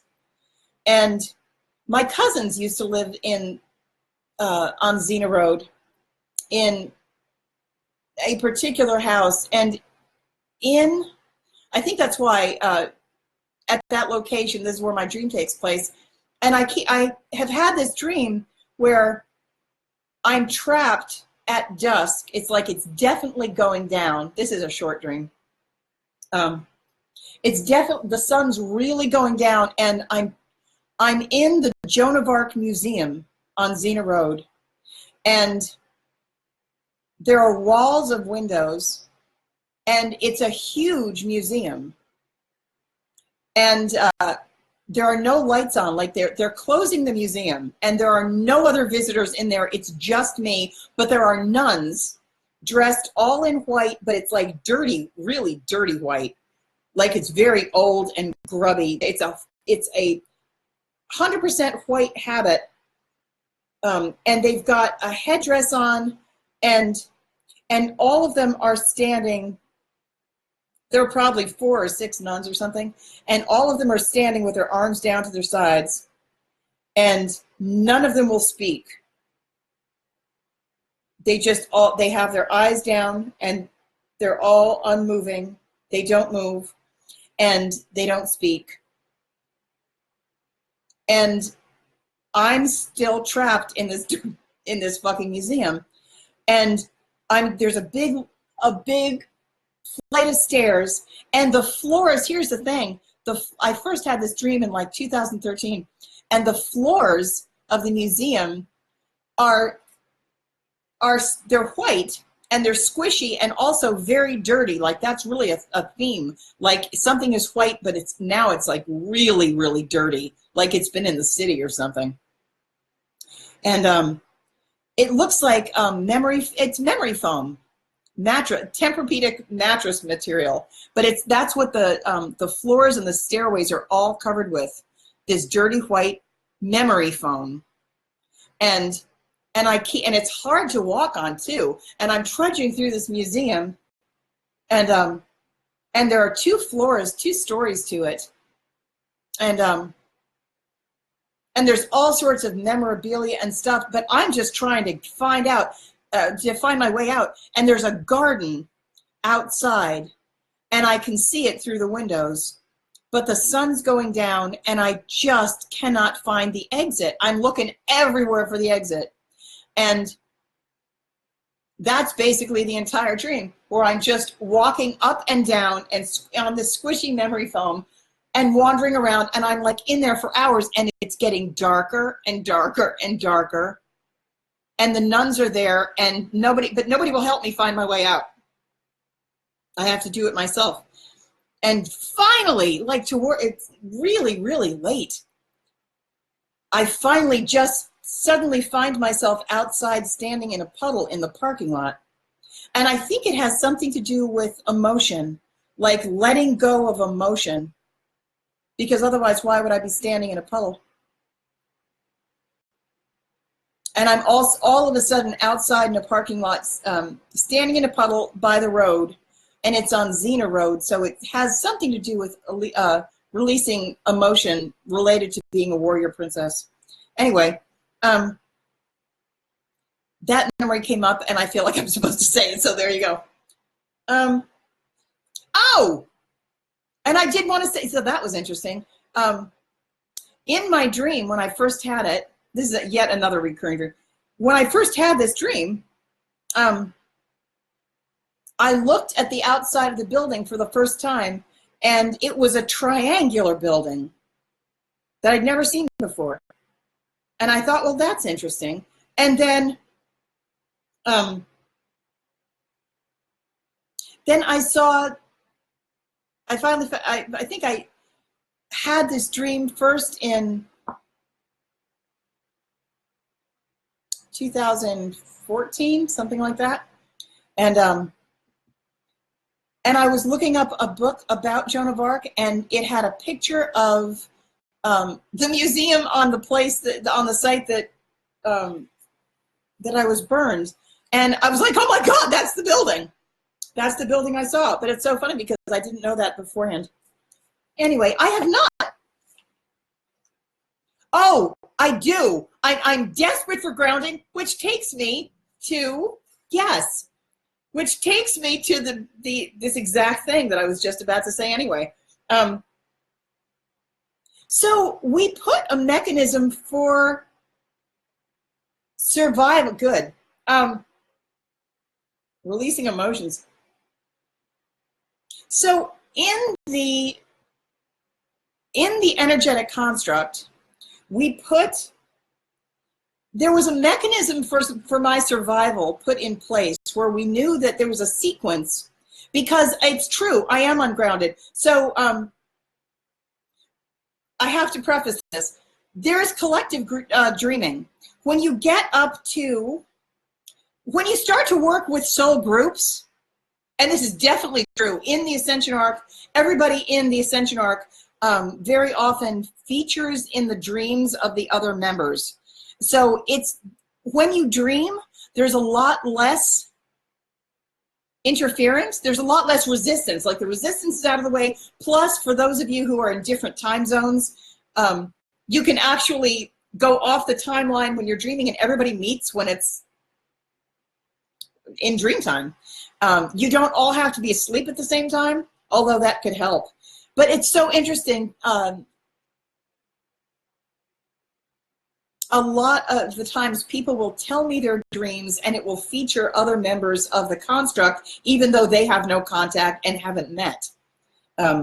So one time my business partner told me this, speaking of my energy, because my energy in particular was designed to do a specific thing. And remember, we came down, like, we came down in an energetic Merkaba, and on each point, there's a 3-to-1 ratio. And what we're supposed to do, the 3-to-1 ratio will lock it into imbalance. And then what we're supposed to do is rebalance it. We rebalance it so that we can get out. There's like a way to get in and a way to get out. And we put a mechanism for my survival in place because while I'm in this, so the construct went so far out of balance. Like when Carmen and I were in our respective roles, originally Josh was supposed to be there too, and he was the bridge piece. He's the one who can connect to the material and the spiritual. He was the king that died. He was King Charles VI. And he was the one they called King Charles the Mad, King Charles the Beloved. He was King Charles the Beloved because when he took power, he immediately started working with the financial system to get the money back to the people. But then he got the density really screwed with him, and but he could also, he had the ability to reach the higher dimensions as well. But he popped out of body, and then they called him Charles the Mad, and Isabeau of Bavaria took all his power. At any rate, because he left his body, he went, the dark side got extremely dark.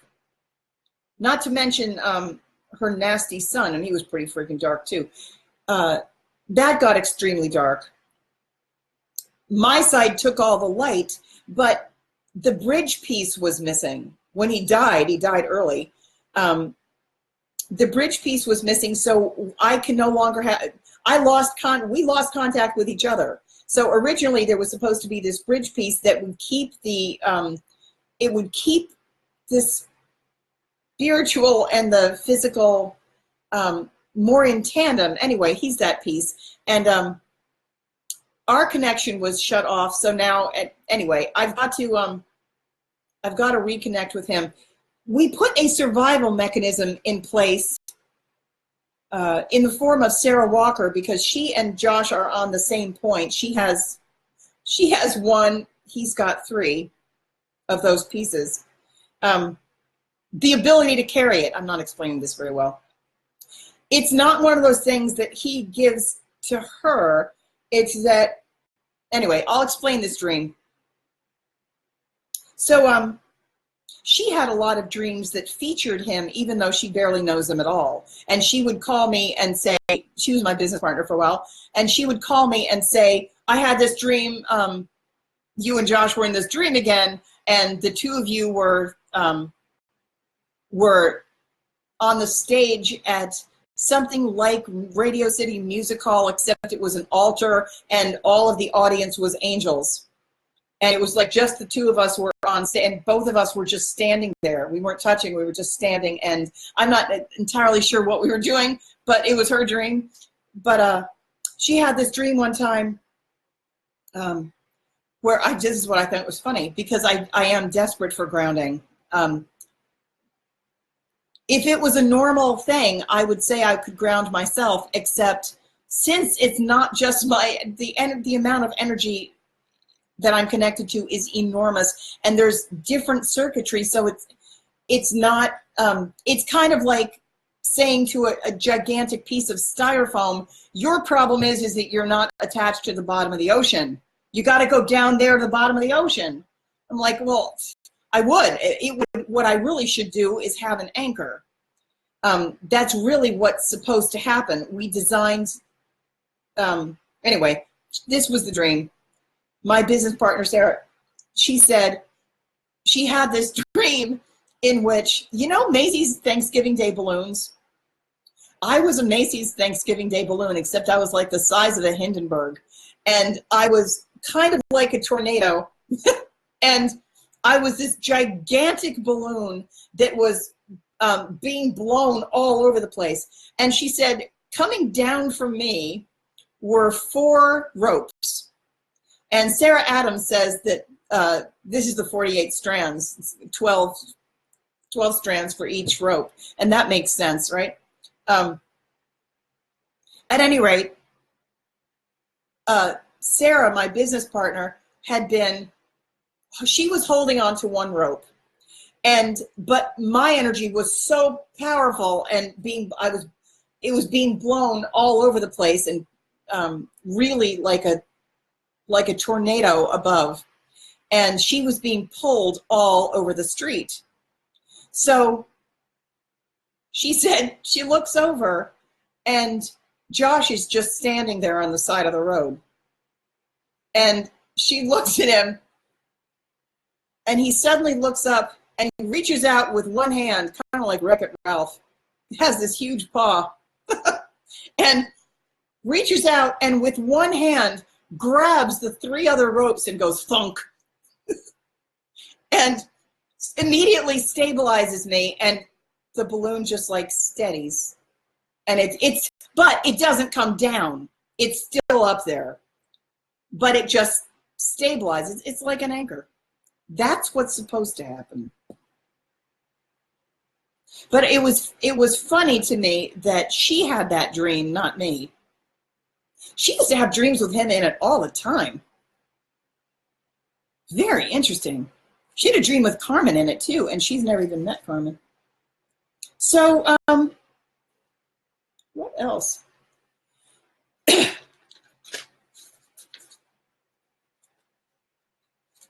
Go through this one. Hi, Barb Brewer.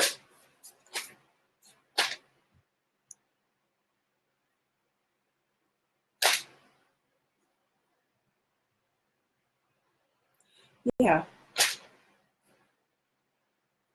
Imbalances.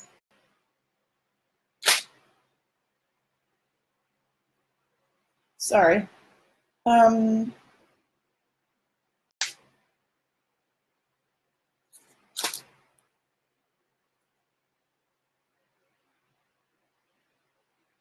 Oh, so light is data. So regarding giving and receiving, the more you give, the more space you make, the more downloads you get, you're actually going to wind up getting smarter. You're going to get a lot more knowledge. Like if you get money, you get knowledge. Whatever you give, you're going to wind up getting light. And light is data. But until you get that flow, yeah. So I got in trouble with, not really, got in a little bit of trouble. Somebody didn't like it that I said that the third dimension was primitive or retarded. I think I called it retarded. But I stand by that. I think it is. It is very primitive. And let's see, am I going to talk about this? It's also on its way out. Like we can't keep these systems and we don't want to. The wheel will be turning. Let's see, I said that. Oh, magical thinking. Somebody else also accused me of magical thinking. They said it was a symptom. Well, that's magical thinking. The damn straight. Magical thinking is not a symptom either of childhood or of mental illness. It's actually the way out. You absolutely need that. You need magical thinking because all of creation is magic. In the higher dimensions, we're oh, I was going to talk about 0.2.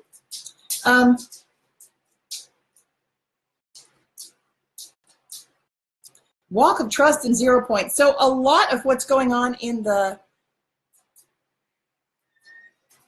those of us who are working on 48 strands are almost all working in 0 point right now.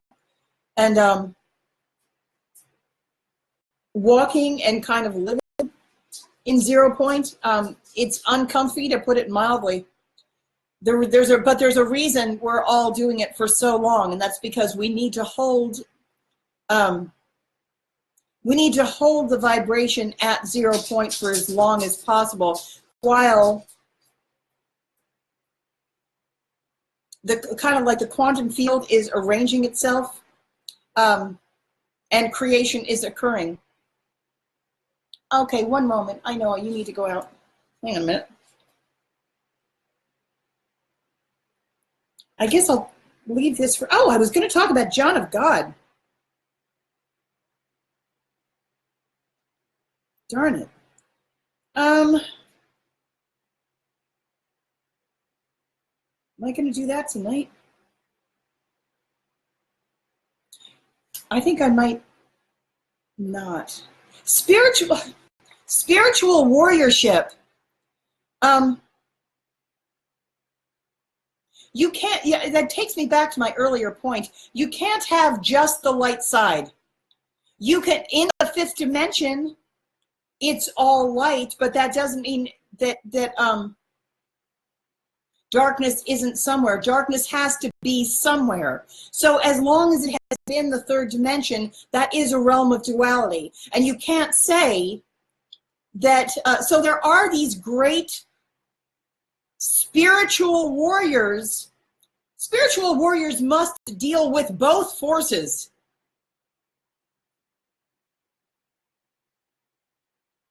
Dark and light exist in equal measure in equal places. So where the brightest light is, the darkest dark is there as well, until we're purging it, until we deal with it.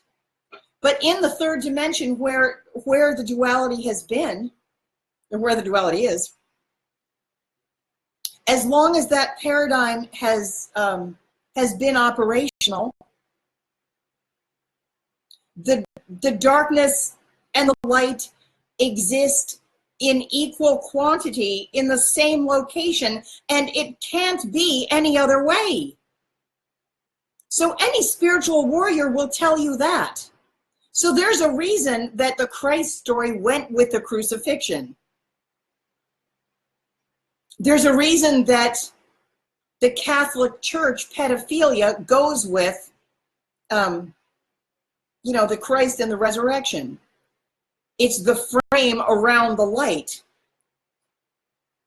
In the realm of duality, both things exist. So I want to talk about John of God because it's not as though, so you have to be careful when, with the subject of icons, I do have some strong opinions about that. And being a saint in the Catholic Church, you don't get that without being burned at the stake or being, you know, crucified or having your eyes plucked out or something like that. There is some bit of horror that matches whatever the other side is. I'm not saying I'm in favor of it. I'm totally not. I'm just saying that the two go together. And just because you allow something to come through you, in order to get the light side, the dark side will have to go somewhere, and you can think of it. Think of it this way. I'm thinking about John of God in particular, because he's someone who had decades of service healing probably millions of people, me among them.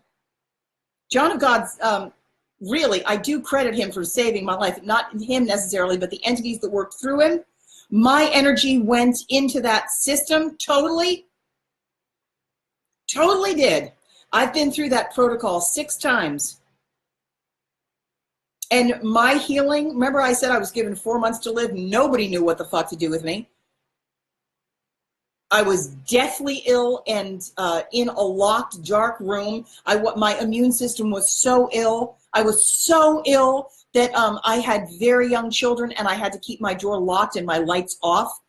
And my doctor had said, the doctor was giving me all the IVs and trying to save my life, and she had said, unless you get 10 hours of sleep a day, you're going to die. And I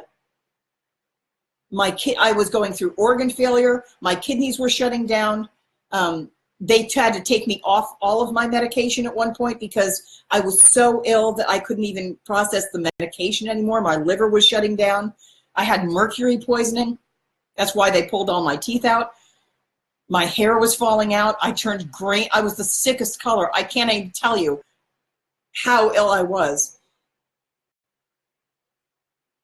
And my turnaround came when I did the John of God protocol from my bed because I couldn't get up. I had a surrogate who had surrogate kidney surgery. John of God did that. And we paid $100 for a man to stand in for me. And he did the whole surgery on this man. And I left a glass of water by my bed. And after the surgery, I didn't even know he was working on my back. I didn't know what he was going to do. In the morning, I drank the glass of water. I woke up with the worst backache of my life. It was excruciatingly painful. And the next day, I got and I stayed in bed, but I was in bed anyway. And the next day, I got an email from the woman who had facilitated it, and she said, he gave you kidney surgery. You received kidney surgery from the entities, but that was the day that all of my numbers turned around. And I really did receive this miraculous healing, and I started the incline instead of that stopped the downward spiral. And then I went and I did the protocol, I think 5 more times. But so recently, I think in the last 6 months or so, it has come out that John God was arrested for, I'm not even entirely sure. I didn't read all too much of it, but it was something like raping people and human trafficking, selling babies. You can look it up. Anyway, there's another side of it, extremely dark, and he was arrested, and the entire compound there in the casa is shut down. And I wanted to talk a little bit about that because It's very, very easy. Obviously, I'm not saying, you know, that, you know, rape and baby trafficking is okay. That's not what I'm saying. I'm just saying that dark and light exist in equal measure. So if you are a light warrior, you can go down. So, and at this time in history, this specific juncture, all icons must come down. All of them. So if you are a light warrior for light, or for both, I served both sides on the Council of Balance. On the Council of Balance, there are no sides. All sides get fed, and there is no judgment one way, because there's simply no judgment. If you're judging and choosing sides, that is an indication that your consciousness is still based in 3. You can still have a preference, but you have to understand that everything is divine, not everything is desired. I would ask that you consider, if you're one of the people who's really jumping on the bandwagon of vilifying John of God because there was this other side that nobody knew about, that's just the way the entire wheel works. It's like traffic that goes in 2 directions. In order to get anything, in order to get the light to come in, in order to heal all of these people, you can't just feed the light without the dark side. Where does the darkness go? When we clear all of this crap, I say this too, like for the light warriors among us who go into these dark lineages, and when we clear it, when you clear it, what does it do? There are some people who think, like I've met healers who think that they can just clear it and snap your fingers and ring a bell or burn some sage, and it doesn't magically, it seems like it magically disappears. But if you're clearing like that, you have to realize that from the perspective of the Council of Balance, we have to do something with that. Like it doesn't, the negative energy doesn't just go nowhere. It doesn't just vanish. It feeds something. It goes somewhere. So if dark, you know, if dark energy comes up, it's going to go toward a side, toward a purpose. And believe it or not, there are beings who literally do feed on fear. They get stronger with fear, or they get stronger with you know, darkness feeds on fear. It feeds on loosh. So the process of migration is really just a matter of finding everyone an avenue by which they can eat. Because you really don't have if you think about it, from a place of being of total unconditional love, you can have a preference, but you don't have the right to tell something that it may not exist. And you don't have the right to tell something that it may not eat or may not get any food. You can adjust things so that the darkness has a realm of its own, and you can make sure that you don't go there. And you are allowed to go and get your own children out, or your own people out, if they have a preference. And so part of the reason that so many of us landed to help Earth is because beings were trapped here and unable to free themselves. And a lot of us have come down to help in that endeavor. But we don't have the right to say that no fear may exist. We can simply say that about like the 5th dimension, which is basically a realm of light. So we all want to go there, but not everyone. you know? So John of God is, to my mind, a spiritual warrior who has taken on a gargantuan task. And when you allow yourself to be used as a channel, as he does,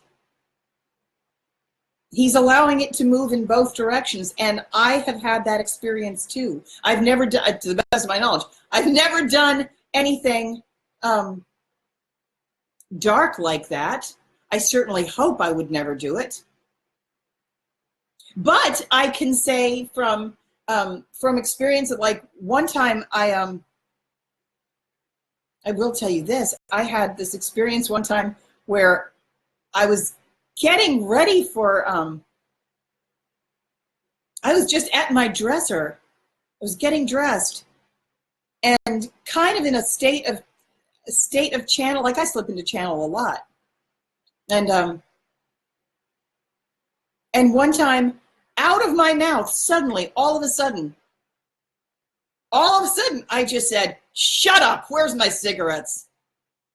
And then I was like, I've never smoked, I've never even tried a cigarette. But I was like, where'd that come from? It just came out of my mouth. It was like a passing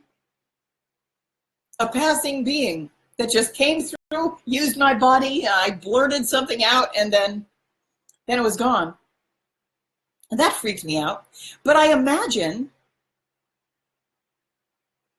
that if you're someone like John of God who, like, I've met those entities, I've had experience with those entities, and if you're like in a state of being totally zoned out, total channel,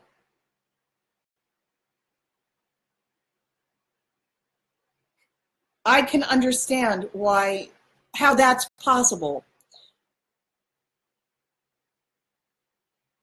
Hi,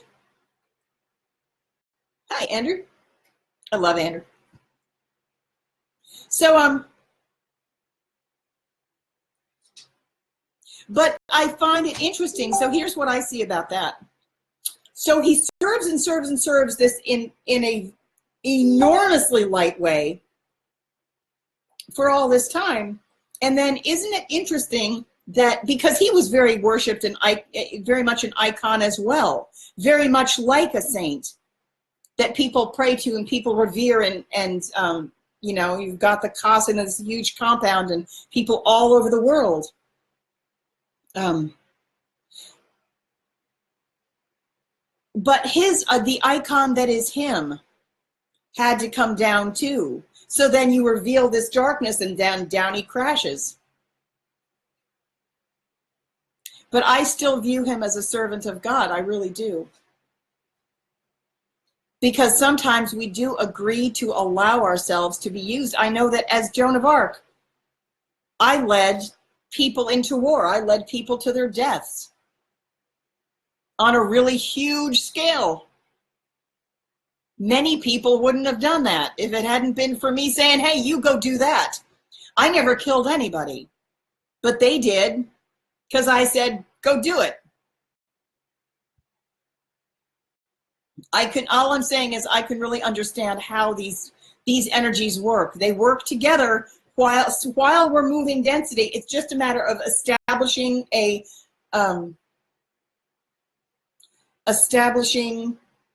a movement, because we really were in a period of a lot of density where just nothing was moving. Let's see what else I got.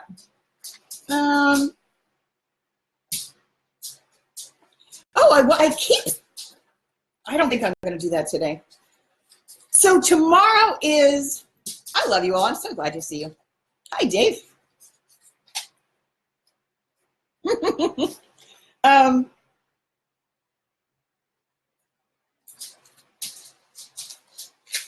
Not that. So tomorrow is Saturday, and I think I shouldn't promise, but I think I've got nothing else to do, so I think I'm going to do another live stream tomorrow.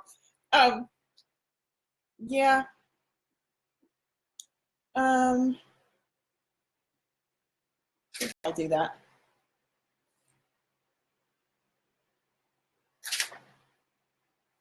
Anybody have any questions?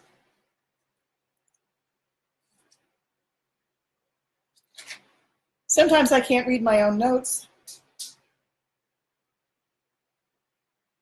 Sometimes I'll write something in the I'll write something in the middle of the night, and then I'll read it in the morning. I'll be like, "What the fuck are you talking about? This is the craziest thing." No. Yeah. Let's see.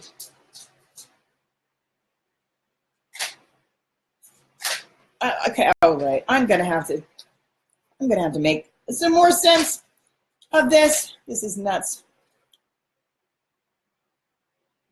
Yeah, and I'm gonna have to come talk about Frozen, the movie Frozen. I don't know how to organize this. It's not the organization. I don't know how to present it because, bye, Andrew.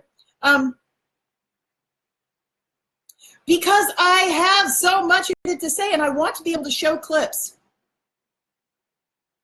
For those of you who haven't seen Frozen, Frozen 2 is about to come out. 2 looking like the 11 Gateway, by the way. And my gosh, that there is really information there. That is disclosure, and I want to talk about it. I was going to talk about this. All right.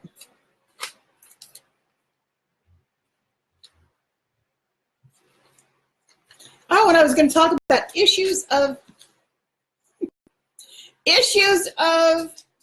self-sabotage are resolved when there's a flowing equality. Yes, that's true. The other person is you guys. There's only one of us here. For real. Like, it is so true that there's only one of us here. What's on this piece of paper?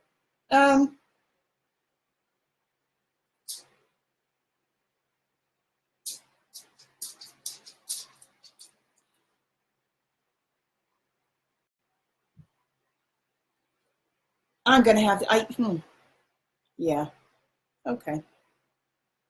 Dave, you just got here. I think I'm about to end the live stream. I think what I'm going to do is go through all my notepads, try and organize the material, and then come back and maybe do another one tomorrow, since tomorrow I've got nothing else but this to do. That's a good idea. All right. If you're not already subscribing to the Ascension Arc on YouTube, I wish you would. If you'd like to have a private session with me, I would love to have one with you. You can send me a private message and click in the link on my wall. What else? All right, this dog has to go out. I feel like I forgot something else. What else did I forget? I've got about, for those of you who don't know, I have about 80 card decks. If anyone ever wants to have a session where I pull cards for you, that would be a fun thing to do. Yeah, anyway. Okay, I love you. I'm going to talk to you tomorrow. Bye.